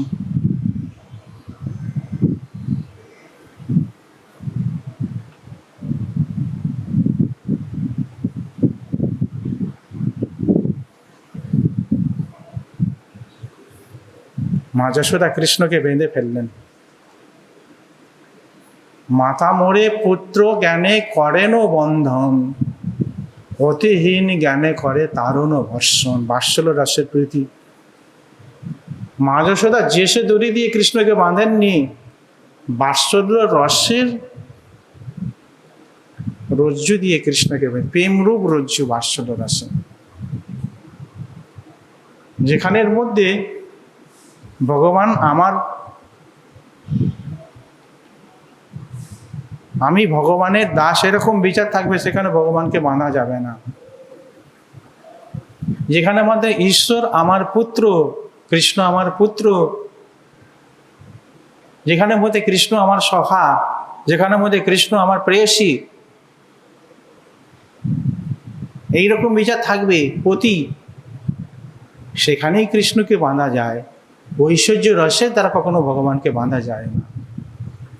যেখানে মধ্যে ভক্ত নিজেকে বড় জ্ঞান করেন, কৃষ্ণকে ছোট জ্ঞান করে থাকেন,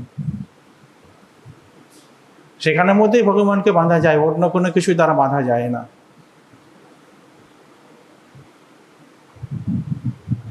মাতা মোরে পুত্র জ্ঞানে করেন বন্ধন, অতিহীন জ্ঞানে করে তারুণ বর্ষণ। তাকে বাঁধলেন এবং ছেলেদেরকে বললেন তোমরা কৃষ্ণের সঙ্গে থাকো, আমি একটু ঘরে কাজের মধ্যে যাই। খেলনা দিলেন কিছু, কৃষ্ণ সেখানে খেলতে শুরু করলেন। এদিকে কৃষ্ণের বিচার রয়েছে বহুদিনের পুরনো যমলার্জুন, তাদেরকে কি পাকড়বার কৃষ্ণের ইচ্ছা রয়েছে। তারা নারদমণি তারা অভিশপ্ত হয়েছিলেন। নারদমণি একসময় তিনি যাচ্ছিলেন, সেখানে দেখলেন স্বর্গের ধনকুবেরের পুত্র নলকুবের এবং মণিগ্রীব, স্বর্গের কোষাধ্যক্ষ যাকে বলা হয়, অর্থ রয়েছে যা, এই অর্থের গর্বে গর্বিত হয়ে অপ্সরাদের সহিত এক সরোবরের মধ্যে বিবস্ত্র হয়ে স্নান করছিলেন, মদ আদি খেয়ে লীলাক্রীড়া করছিলেন। নারদমণিকে দেখে অপ্সরাগণ সকলে তারা বস্ত্র আদি পরিধান করলেন, কিন্তু এরা এতটাই মত্ত হয়েছিলেন, নারদমণিকে সম্মান করলেন না। তখন নারদমণি বললেন, বস্ত্রহীন হয়ে রয়েছে তোমরা, বৃক্ষজনই পাত্র হও, অভিশাপ দিলেন। নারদমণির এই অভিশাপটা কেন? তাদের শাস্তির মাধ্যমে, তাদের অনুশোচনার মাধ্যমে, নির্বেদের মাধ্যমে ভগবানের পাদপদ্মে প্রেম বা প্রীতি বর্ধনের জন্য। তারা বুঝতে পারলেন যে আমরা ঠিক করিনি। তখন নারদমণির চরণে পড়লেন। নারদমণি বললেন, আমরা কি করে উদ্ধার পাবো? দ্বাপর যুগে কৃষ্ণ লীলা করবেন, তোমরা গোকুলের মধ্যে নন্দ মহারাজের গৃহে দুই বৃক্ষরূপে সেখানে অবস্থান করে থাকবে, কৃষ্ণের বাল্যলীলা সচক্ষে তোমরা দর্শন করতে পারবে। মহাভাগবতগণের অভিশাপটাও এক প্রকার কি বা সচক্ষে কৃষ্ণের সমস্ত লীলা দর্শন করতে পারবে। এই যমলার্জুন সব লীলা দর্শন করেছেন, মাখন চুরি লীলা আছে সব কিছু। আর কৃষ্ণ কি করলেন, সেই অধুকলটাকে উল্টিয়ে ফেলে দিয়ে, অধুকলটা কোমরের মধ্যে দড়ি দিয়ে বাঁধা আছে, টানতে টানতে নিয়ে যাচ্ছেন এই যমলার্জুনকে কৃপা করবার জন্য। নারদমণির অভিশাপটাকে পূর্ণভাবে সফল করবার জন্য নিয়ে যাচ্ছেন। টানতে টানতে সেই অনেক দিনের পুরনো বৃক্ষ, সেই দুই বৃক্ষের মাঝে অধুকলটাকে আড়াআড়িভাবে লাগালেন। একটু জোরে টান দিলেন, সঙ্গে সঙ্গে বিশাল আওয়াজ করে সেই বৃক্ষ দুটি পড়ে গেল এখানের মধ্যে। সারা গোকুলবাসী সকলে মনে হলে কোনো ভূমিকম্প হলো কি না, কিংবা ইন্দ্র কি বজ্রপাত করলো, কোথায় কি হলো তার কিছু বুঝতে পারেনি সকলেই। নন্দ মহারাজ ঘরের মধ্যে কাজের মধ্যে ছিলেন, তিনি ছুটে এলেন, এসে দেখছেন যে এখানের মধ্যে বৃক্ষ পড়ে গেছে, অনেক দিনের বৃক্ষ, ঝড় নেই জল নেই, বিনা কারণে কি করে পড়লো। অবাক হয়ে গেলেন। ছেলেটাকে জিজ্ঞেস করলেন, এই বৃক্ষটা কি করে পড়লো রে? বলছে, এই কৃষ্ণ অধুকলটাকে মাঝে টেনে দিয়েছে, জোরে টান দিয়েছে, ভেঙে গেছে। এরা মনে করলো গোকুলের মধ্যে অসুররা কোন উৎপাত করে, তো কোনো অসুররা হয়েছে এরকম উৎপাত করেছে। সেই বৃক্ষ থেকে দুইজন যমলার্জুন তারা ভগবানকে স্তব করলেন এবং কৃষ্ণকে প্রণাম করলেন, চার পাক পরিক্রমা করে তারা উপর দিকে চলে গেলেন, স্বর্গের মধ্যে চলে গেলেন, নির্দিষ্ট ধাম প্রাপ্ত হলেন। একসময় গোপালচম্পুর মধ্যে এই মধুকণ্ঠ এবং স্নিগ্ধকণ্ঠ তিনি প্রকৃতপক্ষে যে গোলক বৃন্দাবন, সেই স্থানের মাধ্যমে বিভিন্ন অধিবেশনের মধ্যে কৃষ্ণের ভৌম প্রপঞ্চে, এই প্রপঞ্চের মধ্যে কৃষ্ণের লীলা কীর্তন করতেন। এই প্রসঙ্গে যখন আলোচনা করছেন, কীর্তন করছেন, তখন নন্দ মহারাজ জিজ্ঞাসা করলেন যে যমলার্জুন পতিত হওয়ার পরে সেই দুইজন পুরুষ ঊর্ধ্বলোক প্রাপ্ত হলে তারা কে, কোথায় গেলেন? তারা দুইজন যে সেই, এরা কিন্তু তারা প্রথমে বলতে সংকুচিত করছিলেন। তখন নন্দ মহারাজের প্রশ্নের উত্তরে তারা বললেন যে, হে মহাত্মা, আমরা হলাম সেই দুইজন। নারদমুনি আমাদেরকে অভিশাপ দিয়ে গোলকে স্থান দিয়ে দিয়েছেন, তিনি আমাদেরকে এই ভৌম প্রপঞ্চে কৃষ্ণের যে লীলা, এইগুলিকে সুন্দরভাবে গান আকারে শিখিয়েছেন। আমরা হলাম সেই নারদমুনির সেই দুই শিষ্য। এই জন্য সাধুগণের অভিশাপ আশীর্বাদ তুল্য, বৈষ্ণবগণের তারণ ভর্ষণ আশীর্বাদ তুল্য।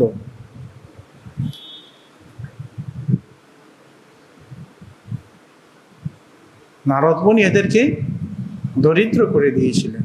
মদান্ধস্য দারিদ্র্যং পরমঞ্জনম। যারা ঐশ্বর্য মধ্যে যারা মত্ত হয়ে থাকে, ভগবান তাদের দরিদ্র করে দেয়। সমস্ত কিছুকে হরণ করে নেয়, কিছুই রাখেন না। তো ঐশ্বর্যের মধ্যে মত্ত ছিলেন এই দুই কুবের পুত্রদ্বয়, তাদেরকে ঐশ্বর্য মত থেকে বিচ্যুত করে দিয়ে ভিক্ষজনী প্রাপ্ত করে দারিদ্রতা নাশ করে। দরিদ্রতা কেন? যে দরিদ্র তার কোনো অহংকার থাকে না, তার মধ্যে সহজেই মস্তক নিচু করছে, কোনো অসুবিধা লাগে না। কিন্তু যার ঐশ্বর্যময় ধন মত থাকে সে কখনো মস্তক নিচু করে না, প্রণাম করে না, সেই মদের মধ্যে সে স্ফীত হয়ে যায়। এই জন্য কৃষ্ণ তার ভক্তদেরকে দরিদ্র করে দেন, সব কিছু ছিনিয়ে নেন। ধন কুবের এসে সমস্ত কিছু ছিনিয়ে নিয়েছিলেন। নারদমুনি বলেছিলেন, দেহ কি মন্ন দাতুম স নিষেকতু মাতুরে বচ মাতু প্রীতি বা বলিল ক্রেতু রগ্নি শুনবা। এই শরীরটা কি অন্নদাতা বা সুখ নিষেককারী পিতা বা গর্ভধারিণী মাতা কি মাতামহের মূল্য দ্বারা ক্রয়কারী বা বলপূর্বক গ্রহণকারী ব্যক্তির বা প্রাণে যখন পুড়িয়ে দেওয়া হয় সেই অগ্নির কি বা ভক্ষণকর্তা কুকুরের বা নিজের, তার কোনো ঠিক নাই। অহং মম অভিমান ঠিক নয়। এই জন্যই নারদমুনি তাদের প্রতি কি পাবশত এই ভিক্ষজনী প্রাপ্ত করিয়েছিলেন। এরপরে ফল বিক্রয়িনী প্রতি কৃপা। একজন বৃদ্ধা, ভিল জাতির, নিজ জাতির এক বৃদ্ধা মহিলা, সে সর্বত্র ফল বিক্রি করে বেড়াতো। যে হারে পরিশ্রম করতো সে হারে কিন্তু সে ফল পেত না। কিন্তু অনেক দিন ধরে তার ইচ্ছা, ভগবানকে আমি দর্শন করব সচক্ষে, ভগবানে আমি কৃপা লাভ করব, ভজন করব, একটা ইচ্ছা ছিল তার অনেক দিন ধরে। একদিন ফল বিক্রি করতে করতে মথুরায় সব জায়গায় বিক্রি করেন, বৃন্দাবনের মধ্যে যাননি। বৃন্দাবনে নন্দ মহারাজের কোকুলের মধ্যে তিনি এসে ফল নেবে গো ফল বলে সেখানে ঘরে ঘরে তিনি সেখানে ফেরি করছেন। কৃষ্ণ দেখলেন ফল খাবার ইচ্ছা হলো কৃষ্ণের। ফল খাবারটা ইচ্ছা নয়, প্রেম বিতরণ করবার ইচ্ছা কৃষ্ণের। ঝুড়ির মধ্যে যা ছিল সব ফল দিয়ে দিয়েছেন কৃষ্ণ। ফলগুলো নিয়ে যেয়ে একটা মা যশোদাকে দিচ্ছে, একটা রোহিণীকে দিচ্ছে, একটা নন্দম, সকলকে একটা একটা করে দিচ্ছেন। ভগবান সকলকে সমবন্টন শিখিয়েছেন। মা যশোদা বলছে, কোথা থেকে পেলে বাবা ফল? বলছে, ওই একজন বুড়ি মা এসেছিল, তাকে ফল, তুমি তাকে কিছু না দিয়ে ফল নিয়েছো? বলছে, না মা, আমি ধান দিয়ে ফল নিয়েছি, বিনিময়ে ফল নিয়েছি। সেই ফলওয়ালি কৃষ্ণের রূপটা তার মনের মধ্যে ধরে গেছে। ফল বিক্রি করে পুরো ঝুড়ির মধ্যে ফল বিক্রি করে দিয়েছেন, ফাঁকা ঝুড়িটাকে নিয়ে যাচ্ছেন, সারা রাস্তার মধ্যে সেই কৃষ্ণের রূপটাই তার মনের মধ্যে ভেসে উঠছে।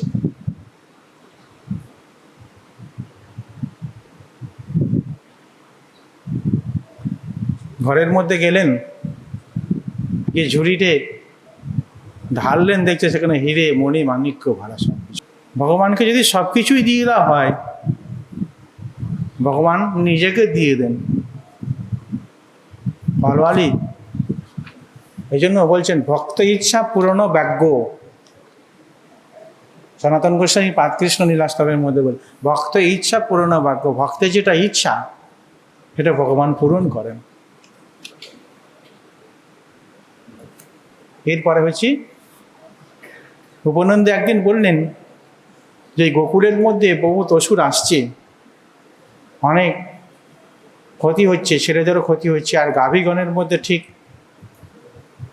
সুবিধা মতো গাভীদের সেবা করা হচ্ছে না। গোকুল থেকে সকলে মিলে বৃন্দাবনে চলে গেলে হয়। বৃন্দাবন নামে একটা বন রয়েছে, সেখানে ঘাস, ফুল, ফল তারা শোভিত। সেই বনের মধ্যে সকলেই পশুদের উৎপাত কিছুটা কম হবে, সেই বিচার করে তারা গোকুল থেকে বৃন্দাবনের মধ্যে গেলেন। সেই স্থানের মধ্যে অনেক লীলা রয়েছে। এখন বৃন্দাবনে সুন্দরভাবে গৃহ নির্মাণ করে সেখানে থাকতে শুরু করলেন। এদিকে কংস অনেক দিন পর্যন্ত অসুর পাঠানো বন্ধ করেছিল, কারণ কৃষ্ণের সন্ধান পাচ্ছিল না কোথায় আছে। গুপ্তচর দিকে পাঠিয়ে তারপরে বুঝতে চললো বৃন্দাবনের মধ্যে রয়েছে। তখন বকাসুরকে পাঠাবো। বকের মতো রূপ নিয়ে এসেছেন। বক যেরকমভাবে চুপ করে থাকে, মাছটাকে দেখলে চুপ করে নেমে গিয়ে তুলে নিয়ে চলে আসে। তা কৃষ্ণ সকল শাখাদেরকে নিয়ে গোচারণ করতে গেছেন। শাখাগণ দেখছেন একটা বিশাল উঁচু একটা কিছু বসে রয়েছে, বকের মধ্যে কোনো পাখি। শাখাগণ গিয়েছেন, শাখাগণ কিছুই বলছেন না, কারণ বকাসুর কৃষ্ণকে নিজে হাতে মারবার জন্য বসে আছেন। কৃষ্ণ বুঝতে পারলেন এ কোনো অসুর। কৃষ্ণ তখন কি করলেন, যেই কাছে গেলেন সে বকাসুর কৃষ্ণকে গিলে নিলেন। আর চারিদিকে ছেলেরা তখন হ্যাঁ কৃষ্ণ করতে করে ছেলেরা সব মূর্ছিত হয়ে গেলেন। কৃষ্ণ তখন তার গিলে নিয়েছে। সাধারণ ভাত মুড়ি খাবার বা কোনো কিছু খাবার গেলেনি, জ্বলন্ত আগুনকে গিলেছে এরকম অনুভব করতে শুরু করলো। তা গলার মধ্যে পেটের মধ্যে জ্বলন্ত আগুন ঢুকেছে, সেটাকে আর হজম করবার ক্ষমতা নাই, উদ্গীরণ করে ফেলে দিলেন কৃষ্ণকে। এবং কৃষ্ণকে চঞ্চু দিয়ে মারবার জন্য, ঠুকরে মারবার জন্য যুদ্ধ করতে শুরু করলেন। যেখানে মারতে যাচ্ছেন কৃষ্ণ সরে যাচ্ছেন। কিছুক্ষণ লীলা করার পরে কৃষ্ণ কি করলেন, দুই চঞ্চুকে ধরলেন। একটা চঞ্চুর মধ্যে থেকে পা রাখলেন, আর একটা ধরে যেমন পাতাকে যেমনভাবে ছিঁড়ে দেওয়া হয় সেরকমভাবে বকাসুরের বুক সামনে সেরকম ছিঁড়ে ফেলে দিলেন। এই বকাসুর ছিল হয়গ্রীব দৈত্যের পুত্র উৎকল। সে দেবতাদের জয় করেছিল, উৎপীড়ন করত। একসময় গঙ্গাসাগরে জাজলি মুনি আশ্রমে ধরে বড়শি দিয়ে মাছ ধরছিল। মুনি নিষেধ করেছিল, কেন মাছ ধরবে না, আমি এখানে তপস্যা করি, এখানে পশু হত্যা করবে না। সে জাজলি মুনির নিষেধ শ্রবণ করেননি, সেই জন্য অভিশাপ দিয়েছিল, তুমি বক হয়ে জন্মগ্রহণ করো। এই জাজলি মুনির অভিশাপে উৎকল বকাসুর রূপ ধারণ করেছিলেন। এই বকাসুর হচ্ছে খুঁটিনাটি, ধূর্ততা এবং মিথ্যা ব্যবহারের প্রতীক। খুঁটিনাটি, মিথ্যা ব্যবহার, এইগুলি এক প্রকার অসুর শব্দ। এরপরে অকাসুর বধ। একদিন গোচারণ করতে যাচ্ছেন কৃষ্ণ, গোচারণ করে সখাগণ গোচারণ করতে গিয়েছেন। সখাগণ দেখছেন বিশাল এক অসুর, পাহাড় সমান একটা নতুন কিছু বসে রয়েছে। মানে মুখটাকে অজগর সাপ্ত অগাসুর, তার মুখটাকে পুরো হাঁ করে দিয়েছেন। ওপর অংশটা একবারে যেন আকাশের মধ্যে ঠিকেছে, আর নিচের অংশটা মাটির মধ্যে রয়েছে। বিশাল একটা পাহাড়ে গুহা। সখারা মনে করলে আরে এত সুন্দর জায়গাটা আমরা দেখিনি, এখানে তো ছিল না, এই লোকটা কোথা থেকে এলো, এই কোনো অসুর নাকি? বলছে অসুর যাই হোক না হোক, কৃষ্ণ তো রয়েছে, যাই তো ঢুকি, গর্তের মধ্যে ঢুকে যায়। আর যতবার যাই করেছে কৃষ্ণ আমাদের রয়েছে, কৃষ্ণ থাকতে ভয় কিস? বিপদের মধ্যে কৃষ্ণ থাকতে ভয় কি? সখাগণের মধ্যে এই বিশ্বাস ছিল। সেই অঘাসুরে সে মুখে গর্তের মধ্যে থেকে সখাগণ ঢুকে গিয়েছেন, খেলতে শুরু করেছেন সেখানে। অঘাসুর অপেক্ষা করে রয়েছে কৃষ্ণ কখন আসবে, কৃষ্ণ এলেই মুখটাকে বন্ধ কর, শ্বাসরুদ্ধ করে মারব। কৃষ্ণ কী করছিলেন, একটা গাছের ডালের মধ্যে দাঁড়িয়ে বাঁশি বাজাচ্ছিলেন কৃষ্ণ। কৃষ্ণ মনে মনে চিন্তা করতে গেলেন, জানছো কি তো অসুর, এখন সখারা ভেতরে ঢুকে গেছে, সখা দিকে বাঁচাতে হবে, আর সখা দিকে বাঁচাতে গেলে আমাকেও ঢুকতে হবে ভেতরে। অসুরকে মারতে গেলে কি চিন্তা করা যায়, কৃষ্ণ চিন্তা করছেন। সখারা যেই ঢুকেছেন সখাদেরকে একবারে গিলে ফেলার মতো অবস্থা অঘাসুর। কৃষ্ণ তখন সখাদেরকে বাঁচাতে গিয়ে ভেতরে ঢুকলেন, আর অসুর কী করলেন, অঘাসুর সাপ তার মুখটাকে বন্ধ করে দিলেন, দম বন্ধ হয়ে গেছে সকলে। কৃষ্ণ তখন কী করলেন, নিজের শরীরটাকে বাড়াতে শুরু করলেন। অঘাসুর যেরকমভাবে কৃষ্ণ বাড়াতে বাড়াতে বাড়াতে একবারে এই সাপের শরীর থেকে ফাটিয়ে দিয়ে বেরিয়ে চলে এলেন। অঘাসুর এইভাবেই মারা গেল, শ্বাসরুদ্ধ হয়ে বেরিয়ে মারা গেল তিনি। এই অঘাসুর হচ্ছে ভূত হিংসা দেশজনিত পরদ্রোহ রূপ পাপ বুদ্ধি। পরকে পরের প্রতি হিংসা বৃদ্ধি, হিংসা থেকে যে পাপ এবং সমস্ত জীবের প্রতি হিংসা, এইটাই হচ্ছে অঘাসুরের প্রতি। শৈশবে লীলা ব্রজে বালকগণ কর্তৃক করেছিলেন কৃষ্ণ। পৌগণ্ড লীলা 5 বছরে অঘাসুরকে বধ করেছিলেন এবং 6 বছরে গোবর্ষ হরণ লীলা কৃষ্ণ হয়েছিল। ব্রহ্মাকতি গোবর্ষ হরণ লীলা। এই অঘাসুর বধের প্রসঙ্গ কিন্তু ব্রহ্মা দেখলেন যে অসুরটা মারা গেল এবং এর আত্মাটা কৃষ্ণের পায়ের মধ্যে প্রবেশ করে ঢুকে গেল।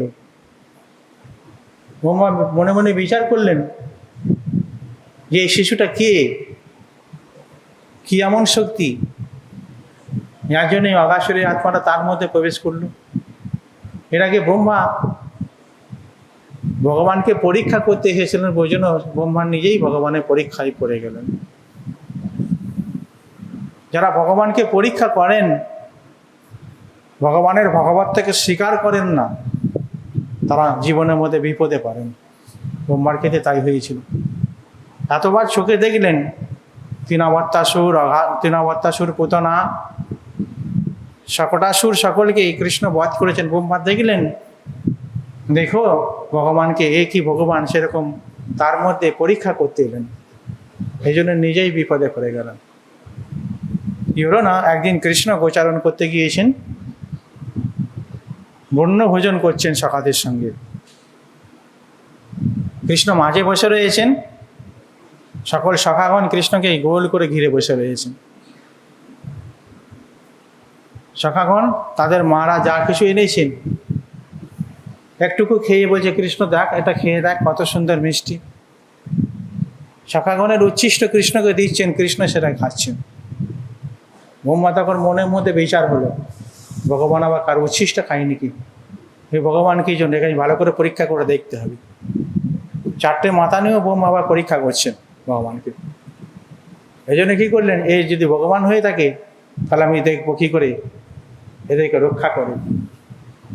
ব্রহ্মা কী করলেন, কৃষ্ণ সখাগণের সঙ্গে বনভোজন করছিলেন, আর এদিকে গাভীগণ অনেক দূর চলে গেছেন। সখাগণ বললে, গাভীদেরকে একটু দেখে নে, সব গাভীগুলো কত দূরে গেল। কৃষ্ণ বললো, তোমরা ভোজন করো, আমি বংশীধ্বনি করে প্রত্যেকটি গাভীর নাম ডাকছি, তাহলেই গাভীরা চলে আসবে। কৃষ্ণ গাভীদেরকে দেখতে গেলেন, দেখলেন গাভীরা কিছুই নেই, কোনো জায়গায় গাভী নেই। ব্রহ্মা কী করেছেন, সমস্ত গৌবর্ষগণকে নিয়ে গিয়ে একটা গুহার মধ্যে রুদ্ধ করে রেখে দিয়েছেন। কৃষ্ণ গাভীদেরকে পেলেন না, এসে আবার সখাগণের কাছে ফিরে এসে দেখছেন খাবার থালা ঠালা সব কিছু রয়েছে, সখারা কেউ নেই। কৃষ্ণ সর্বত্র ঘুরতে শুরু করলেন। 5 বছর 6 বছরের শিশু কৃষ্ণ তখন যমুনার তীরে যে কাঁদছেন। কৃষ্ণ, আমি কি জবাব দেবো? বৃন্দাবনের সব সখাগণ, তারে কেউ নেই। তার মারা যখন বলবে, কৃষ্ণ সখাগণ কোথায়, সুদাম শ্রীরাম দাম্ব সুরাম কোথায়, কৃষ্ণ কাঁদছেন। তখন গাভীগণকে, তাদের বাচ্চা গাভীগণকে বা কি জবাব দেবো, তাদের বাচ্চাগণই বা কোথায়? তখন ঐশ্বরিক শক্তি যোগ মার প্রভাবে কী করলেন কৃষ্ণ, তিনি বিভূতি বা ঐশ্বর্য প্রকাশ করলেন। যেমন যেমন সখা সেই রূপ ধারণ করলেন কৃষ্ণ, যেমন যেমন গাভী সেই রূপ ধারণ করলেন। বৃন্দাবনের মধ্যে শুধু আনন্দের উৎসব, কারণ প্রত্যেক মা কৃষ্ণকে পুত্ররূপে পেতে চেয়েছিলেন। প্রত্যেক গাভী কৃষ্ণকে নিজের স্তন পান করাতে চেয়েছিলেন। ভক্ত ইচ্ছা পূরণ ব্যগ্য, ভগবান ভক্তের ইচ্ছা পূরণ করবার জন্য এই ব্রহ্ম বিমোহন লীলাকে তিনি করলেন। 1 বৎসর কাল বৃন্দাবনের সেই রূপ সখা, সেই রূপ গাভী হয়ে লীলা করলেন। বলরাম পর্যন্ত বুঝতে পারেননি এই লীলা। তারপরে 1 বছর পরে ব্রহ্মা দেখছেন, দেখি কৃষ্ণ কি করছে দেখি। ব্রহ্মা এসে দেখলেন কৃষ্ণ সেই তাদের সখাগণকে নিয়ে বনভোজন করছেন। সঙ্গে সঙ্গে ব্রহ্মা বলছে আমি তো চুরি করে নিয়েছি, এর উপরে আমার উপরে বড় চোর আবার নাকি, সেগুলোকে আবার চুরি করে নিয়ে এসে রেখেছে কিনা। সে গুহার মধ্যে গেলেন, সেখানে গুহার মধ্যে শাখাখণ্ড রয়েছে, তাহলে এইগুলা কোথা থেকে এলো? আমার এখানের মধ্যে এলেন, এখানেও দিচ্ছে সেই শাখা, আমার গুহার মধ্যে গেলেন, সেখানেও সেই শাখা, সেই গাভী। ব্রহ্মার 4টে মাথা বনমোহন করে ঘুরতে শুরু করেছে। আমাদের অতিরিক্ত পরিশ্রম করি, খাওয়া দাওয়া কম করলে কি মাথা ঘোরে কিনা? আরে কৃষ্ণকে পরীক্ষা করতে গিয়েছি, ভগবানের মায়া নিজেই ঘুরতে শুরু করেছে, মাথায় কাজ করছে না তখন। এটা কি করে সম্ভব? এখানেও সেই কৃষ্ণর পুত্র, এখানেও সেই গাভী, আর সেখানেও সেই কৃষ্ণের সখাগণ, সেখানেও গাভী। ব্রহ্মা তখন ধ্যান চোখে দিলেন প্রত্যেক জনা নারায়ণ। নারায়ণ ভগবানই প্রত্যেক রূপ ধারণ করেছেন, কর্তুম অকর্তুম অন্যথা কর্তুম সমর্থ। ব্রহ্মা তখন নিজের ভুল বুঝতে পারলেন, নিজের ভুল বুঝতে পারলেন, এ কি করলাম আমি ভগবানকে পরীক্ষা দিতে গিয়ে আমি তো নিজে পরীক্ষায় পড়ে গেলাম, আমি মহা অপরাধ করেছি। অপরাধটা কি? বন ভোজন কালে আমি ঠিকমতো খাবার দিইনি, ভোজনকালে আমি অনিষ্ট করেছি, এই জন্য আমার শাস্তি হওয়া উচিত।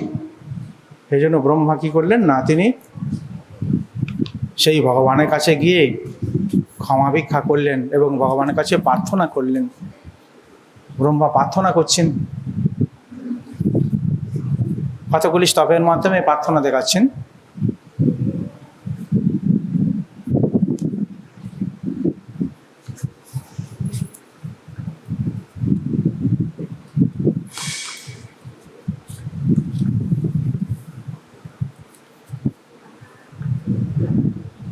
তথাপি তে দেব পদাম্বুজদয় প্রসাদলেশ অনুগৃহতি এবহি জানতি তত্ত্বং ভগবান মহিম্ন ন চান্ন একোপি চিরং বিচিন্নন।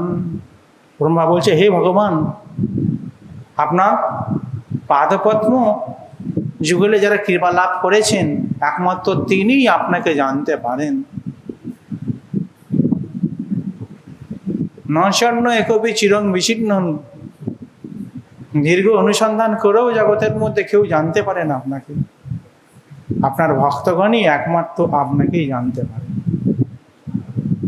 আমি ব্রহ্মা, আমি নিজে পর্যন্ত আপনাকে জানতে পারলাম না, আপনার ইচ্ছাতে এই জগৎকে সৃষ্টি করে আমি নিজেও পর্যন্ত আপনাকে জানতে পারলাম না। আপনার কৃপা থেকে বঞ্চিত লোক কখনই আপনাকে জানতে পারে না। অহো ভাগ্য নন্দ গোপ্রভুজৌকুশাম জন্মৃত্য পরমানন্দং পূর্ণং ব্রহ্ম সনাতনম। অহো ভাগ্য, নন্দ মহারাজগণে কত ভাগ্য, ব্রজবাসীগণে কত ভাগ্য, কারণ পরমানন্দ স্বরূপ পূর্ণবঙ্গ ভগবান যাদের মিত্র, এবং নন্দগোপ ব্রজবাসীগণের কি ভাগ্য, মহাভাগ্য তারা। তৎ ভরি ভাগ্যমি ও জন্ম কিমটপ্যাং যত গোকুল অপি কত মাঙ্গি রজ অভিষেকম যৎজীবিতন্তু নিখিল ভগবান মুকুন্দ সত্ত্বাপি যত পদরজ শ্রুতি বিজ্ঞমেব। বলছেন, যে ভগবানকে শ্রুতিগণ অন্বেষণ করে পাননি, বেদ বেদান্ত উপনিষদ ভগবানের আরাধনা করে অন্বেষণ করেও সহজে ধরতে পারেন না, তাকে অন্বেষণ করে যাচ্ছেন, সেই ভগবান মুকুন্দ যাদের জীবন এবং সর্বস্ব, গোকুলবাসীগণের মধ্যে কারো পদ ধূলিযোগ্য। যদি আমি বৃন্দাবনের মধ্যে অর্থাৎ গোকুলে জন্মগ্রহণ করতে লাভ করতে পারি, তবেই আমার জীবন ধন্য। গোকুলবাসীগণের পাদপদ্মে ধূলি আমার মধ্যে পড়ুক, তবেই আমি জানতে পারবো ব্রজবাসীগণ কত সৌভাগ্যবান। তাদের কাছেই কৃষ্ণই সমস্ত কিছু স্বীকার করছেন। আমি সৃষ্টিকর্তা ব্রহ্মা, আমার অভিমান, আমার বিদ্যা, আমার পাণ্ডিত্য সব কিছু ব্যর্থ, আমি ভগবানকে চিনতে পারলাম না, ভগবানকে জানতে পারলাম না। যদি এই ব্রজবাসীগণের পাদপদ্মে ধূলি দ্বারা যদি আমি অভিষিক্ত হতে পারি, তবেই আমি তাকে জানতে পারব। এরপরে ধেনুকাসুর বধ। ধেনুকাসুর সে গর্ধবরূপে এসেছিল। একদিন কৃষ্ণ গোচারণ করতে গিয়েছেন সখাদেরকে সঙ্গে নিয়ে। সখাগণ বলছেন কৃষ্ণ খুব ক্ষুধা পেয়েছে। সেখানে তালবনের মধ্যে গিয়েছে, খুব মিষ্টি তাল, তালের গন্ধ অনেক দিক থেকে ছড়িয়ে যায়। কৃষ্ণ বলছে সামনে এখানে তালবন রয়েছে, চলো তাহলে তাল পেরে খায়। সখাগণ বলছে ওখানের মধ্যে ওই ধেনুকাসুর রয়েছে, তার সপরিবারে সেখানে মধ্যে থাকে, একটাও তাল নষ্ট করতে দেয় না। কৃষ্ণ বলছেন ঠিক আছে চলো না, তোমাদের খিদে লেগেছে, তাল তো পেরে খায়। বলে কৃষ্ণ এবং বলরাম দুজনা তাল গাছগুলিতে হাত দিয়ে ঝাঁ করে দিতে শুরু করে, একটা করে ধুমধাম ধুমধাম করে তাল পড়তে শুরু করলো। যেই তাল পড়তে শুরু করেছে, ধেনুকাসুর একবারে লাফাতে শুরু করেছে, লাফাতে লাফাতে লাফাতে লাফাতে সে গাধা তো পেছন পা দিয়ে বলরামের বুকে মেরেছে লাঠি। প্রথম লাঠিটা বলরাম সহ্য করলেন, দ্বিতীয়বার কি করলেন, ওই পেছন পা চুটে ধরে 7 পা ধরে ছুঁড়ে দিলেন। একবারে তাল গাছগুলো সব ভেঙে পড়তে শুরু করলো। তার সঙ্গে সঙ্গে যারা ধেনুকাসুরের যারা সঙ্গী ছিল তারাও আসতে শুরু করলো। কৃষ্ণ একই কৌশলে সেইভাবে ছুঁড়ে ফেলতে, বৃন্দাবনের মধ্যে তালবনে যত তাল ছিল ওই শেষ হয়ে গেছে। এখন ওটা 2টো তাল গাছ পড়ে আছে বৃন্দাবনের মধ্যে, তালবনে। ওই ওষুধ দিয়ে সব কিছু শেষ করে দিয়েছে। এই ধেনুকাসুর হচ্ছেন স্থূলবুদ্ধি এবং মূঢ়তা জনিত তথ্যান্ধ ব্যক্তিদের বিচার। এরপরে কালীয় দমন, কালীয় দমন লীলা। কৃষ্ণলীলা অগাধ সমুদ্র স্বরূপ, শুনতে আনন্দ কিন্তু শুনতে ঘুম আসে। কারণ বেশি বেশি ভার নেওয়া যায় না। আমরা তো অনর্থগ্রস্ত জীব, আমাদের যতটুকু খালি দিয়েছি ততটুকুই আমরা নিতে পারি। কিন্তু কৃষ্ণলীলা এত যে 7 দিনের মধ্যে শেষ করা যায় না। আর 7 দিনের মধ্যে যতটুকু খেতে পারা যায় তার থেকে 3-4 গুণ করে দেওয়া হচ্ছে। কতটুকু নেবে, নিতে না পেরে সেজন্য চোখ দুটো সহজেই বন্ধ হয়ে যাচ্ছে। কিন্তু কৃষ্ণলীলা অগাধ, শেষ নেই সেখানে। সখাগণ গোচারণ করতে করতে গিয়ে কালীয় হ্রদে এসে উপস্থিত হয়েছেন, পিপাসার্ত হয়েছেন। কালীয় এই হ্রদের মধ্যে বাস করতেন। কালীয় নাগ এত বিষাক্ত সাপ ছিল, সেই হ্রদের ওপর দিয়ে পাখি উড়ে গেল, তারা পর্যন্ত বিষের জ্বালাতে এখানে মারা যেত। সখাগণ গোচারণ করতে করতে পিপাসার্ত হয়েছিল, যে কালীয় জল হ্রদের সেই জল পান করে তারা মূর্ছাগ্রস্ত হয়ে গিয়েছিল। ওই দিন কিন্তু বলরাম কিন্তু গোচারণ করতে যাননি কৃষ্ণের সঙ্গে।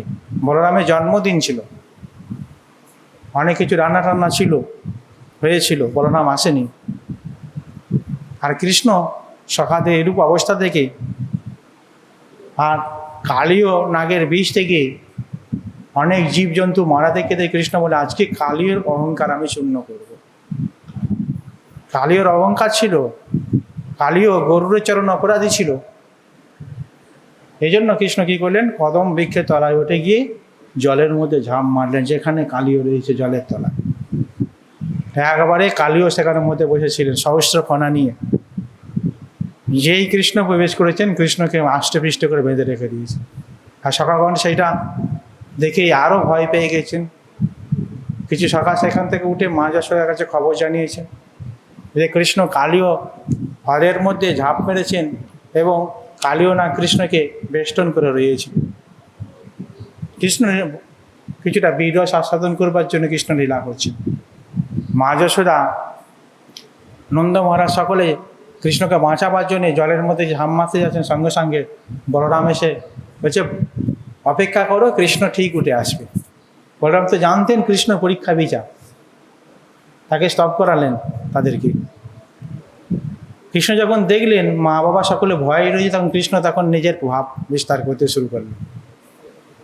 কৃষ্ণ কালীয় নাগের সমস্ত কণাগুলাকে আশ্বাস থেকে খুললেন, ধরে নিয়ে একেবারে কৃষ্ণ কালীয় নাগের মাথার ওপরে ভৈরব নৃত্য শুরু করে দিলেন।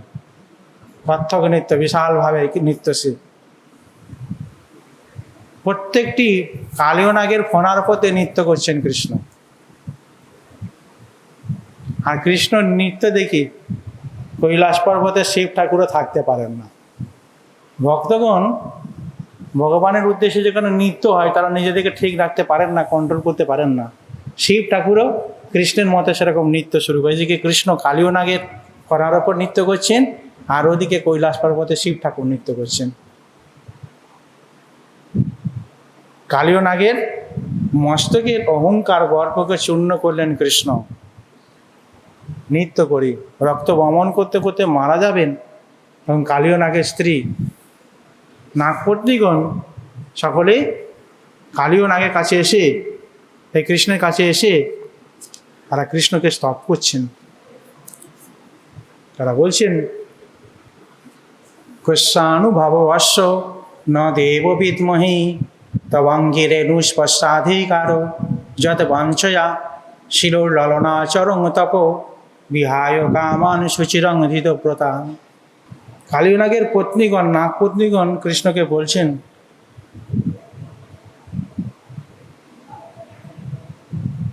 যে সমস্ত লক্ষ্মীগণ যে ভগবানের পাদপদ্ম লাভ করবার জন্য বিষয় পরিত্যাগ করে চিরকাল ব্রত করছেন,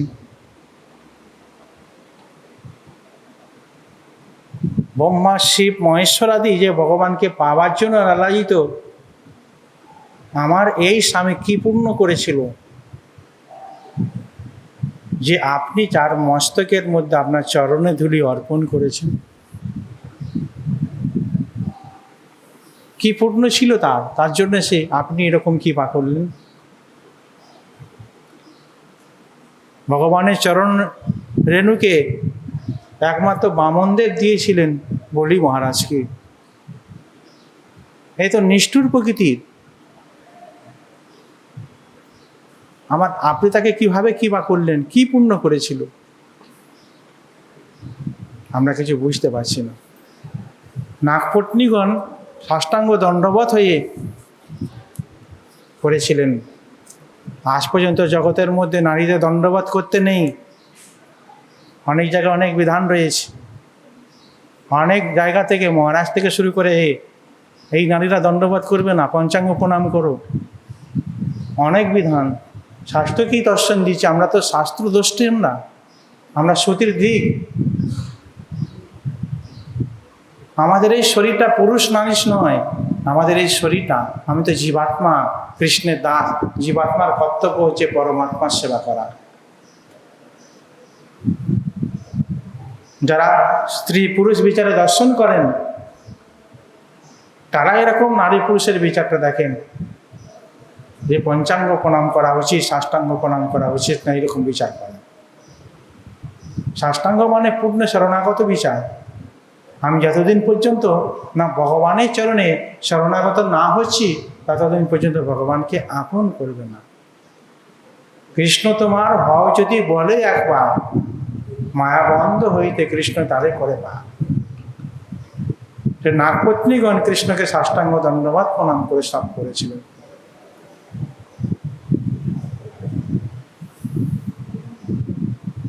বৃহৎ ভাগবতামৃতে বলছেন, অনন্তদেব বুঝতে পারছেন না যে এই লীলা, যে কালীয় দমন না কালীয় কৃপা।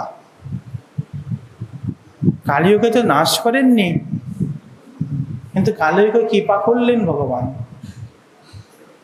বদ্ধ করেননি। এবং কালীয় মাথার মধ্যে নিজের চিহ্ন দিয়ে দিলেন, যে কালীয়র প্রধান সত্য হচ্ছে গরু। যে গরুরের ভয়ে কালীয় এই যমুনাতে এসে উপস্থিত হয়েছিলেন। তা ভগবানের পাদক চিহ্ন দেখে গরুরা তাকে ভক্ষণ করবে না, এটা বলে দিয়ে গেলেন। এই কালী হচ্ছেন, এই দিন কৃষ্ণের বলরামের জন্মদিন ছিল, সেই জন্য বলরাম আসেননি। তাহলে বলরামের জন্মদিনে রান্না পরের দিন সকলে খেয়েছিলেন, টাটকা বলে সেখানে গোপাল চম্বুতে সেখানে বর্ণিত রয়েছে। জন্মদিনে যে খাবার ছিল, এই সমস্ত লীলার জন্য সারাদিন কেটে গিয়েছিল, কালীকে দমন করবার জন্য। পরের দিন সেই রান্নাকে একবারে সকলেই খেলো, টাটকা ছিল সে রান্না। জীব গোস্বামী পাঠ সেখানে বলছেন।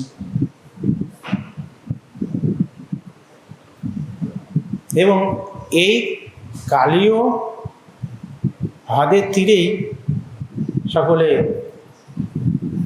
ব্রজগোপগণ, নন্দ মহারাজ আদি সেইখানে রাত কাটিয়েছিলেন, আর পুরের মধ্যে যেতে পারেননি। তখন ওইখানের মধ্যে দাবানল লেগেছিল, সেই কালীয় নাগের ওখানে দাবানল লেগে বনের মধ্যে কৃষ্ণ সেটাকে পান করেছিলেন। কৃষ্ণ দুবার দাবানল পান করেছিলেন। আর একটা দাবানল পান করেছিলেন মুঞ্জাটবি বনে। মুঞ্জাটবি বনের মধ্যে ইশিকা বন বা মুঞ্জাটবি বন, সেখানের মধ্যে গোচারণ করতে গিয়ে চারিদিকে আগুন লেগে যায়। গাভীগণ যখন পুড়ে যাবে এরকম বিচার, তখন কৃষ্ণ সখাদেরকে বললে তোমরা চোখ বন্ধ করো। চোখ বন্ধ করলে না, কৃষ্ণ সমস্ত অগ্নিকে পান করে নিলেন। এরপরে বলদেবের প্রতি প্রলম্বাসুর বধ। বাচ্য বাহক কেলিবন জয় শ্রীরাম বাহক বল পাতিত দৈত্যস্য প্রলম্ব বল বৎসল। প্রলম্বাসুরকে বলরাম বধ করেছিলেন। বাহ্য বাহুক কেলিমন, জয় পরাজয় একটা খেলা রয়েছে, দুই পক্ষের খেলা। বলরাম আর প্রলম্বাসুর, আর কৃষ্ণ আর সুদাম দুজনের মধ্যে খেলা। কৃষ্ণ হেরে গেছেন, সুদামকে কাঁধে করে নিয়ে যাচ্ছেন। এদিকে বলরামের সহিত প্রলম্বাসুরের খেলাতে প্রলম্বাসুর হেরে গেছেন, বলরামকে নিয়ে যাচ্ছেন কাঁধে করে। নিয়ে যাওয়ার সময় কৃষ্ণ চোখে চোখে ইশারা করে দিলেন বলরামকে যে সাবধান হও, এ কিন্তু অসুর। বলরাম বুঝতে পারলেন। বলরাম এখন যাচ্ছেন, এই অসুর চিন্তা করছে একটু ফাঁকা জায়গা নিয়ে গিয়ে বলরামকে মারবেন। একটু ফাঁকা জায়গা হয়ে বিশাল আকৃতি ধারণ করেছেন। বলরাম একটু যত বড় আকৃতি ধারণ করিস না কেন, আমার রেডি আছে, হাতের মুষ্টি রেডি করে রেখেছেন। একটা মুষ্টির ঘা দিলেই সব ঠিক হয়ে যাবে, দেখি কত বড় রূপ ধারণ করতে পারে। একবারে আকাশের সমান রূপ ধারণ করেছে বলরাম।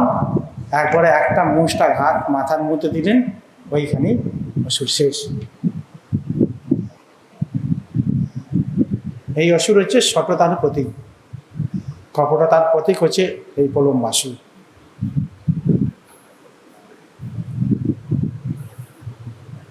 এরপরে আমাদের রয়েছে যাজ্ঞিক বিপ্রগণের প্রতি কৃপা। কৃষ্ণ গোচারণে গিয়েছেন, সকল সখাগণ পর্যন্ত কৃষ্ণের সঙ্গে রয়েছেন। গোচারণ করতে করতে খুব ক্ষুধার্ত হয়ে গেছেন। আর সেই দিন গোচারণ করতে গিয়েছিলেন অশোক বনে। অশোক বনের কাছেই ব্রাহ্মণগণ আঙ্গিরস যজ্ঞ করছিলেন। তো গোচারণকালে সখাগণ কৃষ্ণকে বলছেন, কৃষ্ণ খুব ক্ষুধা পেয়েছি, এই বড় খাবার না খেলে হবে না, ফলমূল খেলেও হবে না, ভারী খাবার খেতে হবে। খিচুড়ি, অন্ন, পরমান্ন এরকম ধরনের রান্না না খেলে হবে না, ফলমূলে পেট ধরবে না। কৃষ্ণ বলে ঠিক আছে, তোমরা খেতে চাও, দেখো সামনে এগিয়ে যাও। সামনে গ্রামের মধ্যে এই ব্রাহ্মণগণ দেখো সেখানে যজ্ঞ করছে, আঙ্গিরস যজ্ঞ করছে। সেখানে পশু হত্যার কোনো বিধান নাই। তোমরা যাও, যে বলো কৃষ্ণ বলরাম গোচারণ করতে এসেছেন, কিছু খাবার চেয়ে পাঠিয়েছেন, আমাদের নাম নিয়ে যাও, তাহলে তারা খাবার দেবে। এই সখারা গেলেন সেখানে, ব্রাহ্মণগণ যজ্ঞ করছিলেন ভগবানের উদ্দেশ্যে। সখাগণ বললেন, কৃষ্ণ বলরাম আমাদেরকে পাঠিয়েছেন, কিছু খাবার দেন। ক্ষুধার্ত কৃষ্ণ বলরাম বনের মধ্যে রয়েছে। সাধারণ বাচ্চা এবং নগণ্য রূপে ব্রাহ্মণগণ সেই বালকদেরকে কথা শুনলেন না, কানে দিলেন না। তখন সকালে ফিরে এলেন, বললেন কৃষ্ণ তুমি তো পড়লে, আমরা গেলাম, কিন্তু তারা কিছু দিল না।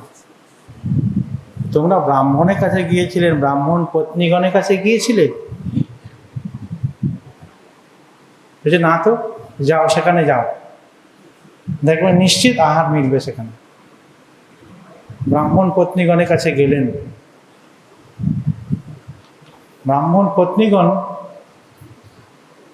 যেই শুনলেন রামকৃষ্ণ অশোক বনের মধ্যে এসেছেন, সঙ্গে সঙ্গে ব্রাহ্মণগণের যজ্ঞের উপলক্ষে যা কিছু রান্না করেছিল মাথায় করে পোটলা বেঁধে তারা ছুটছেন কৃষ্ণকে দর্শনের জন্য।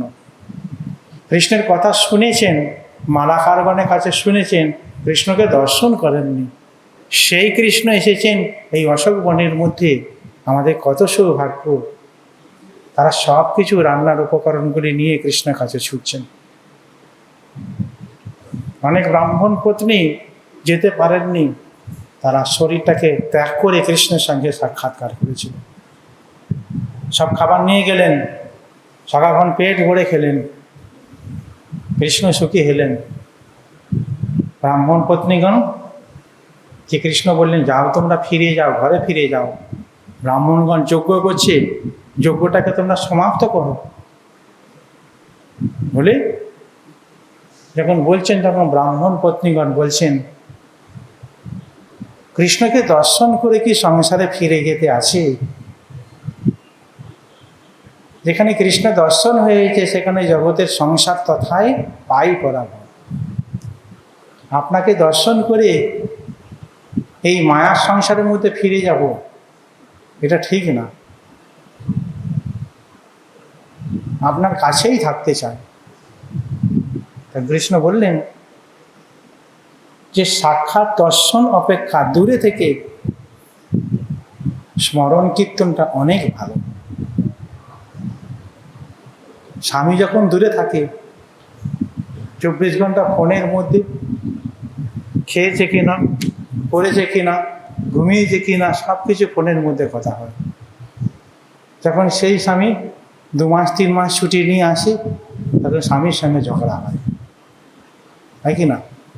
তাহলে দূরে থাকলে যে প্রীতিটা বেশি বাড়ে। অদর্শনজনিত, দর্শন করতে পারলাম না, অদর্শনজনিত উৎকণ্ঠা বাড়ে। সেই হিসাবে তোমরা স্বামীর কাছে ফিরে যাও, তোমাদের জন্য অপেক্ষা করে রয়েছে, তোমরা ফিরে যাও। এই কথা যখন বললেন, ব্রাহ্মণ পত্নীগণকে কৃষ্ণ বলেছিলেন শ্রবণাৎ দর্শনাৎ ধ্যানাত্ময়ী ভাব অনুকীর্তনাৎ ন তথা সন্নিকর্ষেণ প্রতিজাত তত কিহান। কাছে থেকে থাকলে প্রীতিটা বাড়ে না, কমে যায়, কিন্তু দূরে থাকলে প্রীতিটা বর্ধিত হয়। এই জন্য তোমরা ঘরে ফিরে যাও, ঘরে ফিরে গিয়ে ব্রাহ্মণদের সেবা করো। তোমরা এই শরীর নাশ করে আমার কাছে পারতে হবে, আমার ধাম পারতে হবে। নারী হয়েও ভগবানের কৃপা লাভ করলেন। এদের তপস্যা ছিল না, এদের সুচিতা ছিল না, এদের কোনো রকম বিদ্যা পাণ্ডিত্য কোনো কিছু ছিল না। এরা কি করে কৃপা পেলেন? প্রশ্ন করছেন।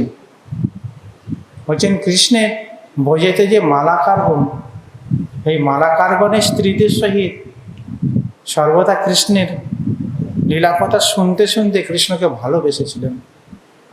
যেমন রুক্মিণী দেবী কৃষ্ণের লীলাকথা শুনে কৃষ্ণকে ভালোবেসেছিলেন, সেরকম ব্রাহ্মণ কুমারীগণও সেরকমভাবে ভালোবেসেছিলেন।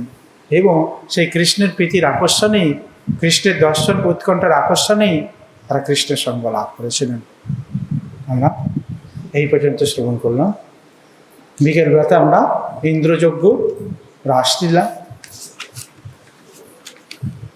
হরিষ্টাসুর বধ আদি কথা আমরা শ্রবণ করব বিকেলবেলাতে। মঞ্চাকল্পতরুভস্য কৃপা সিন্ধু বয়ে গেছে।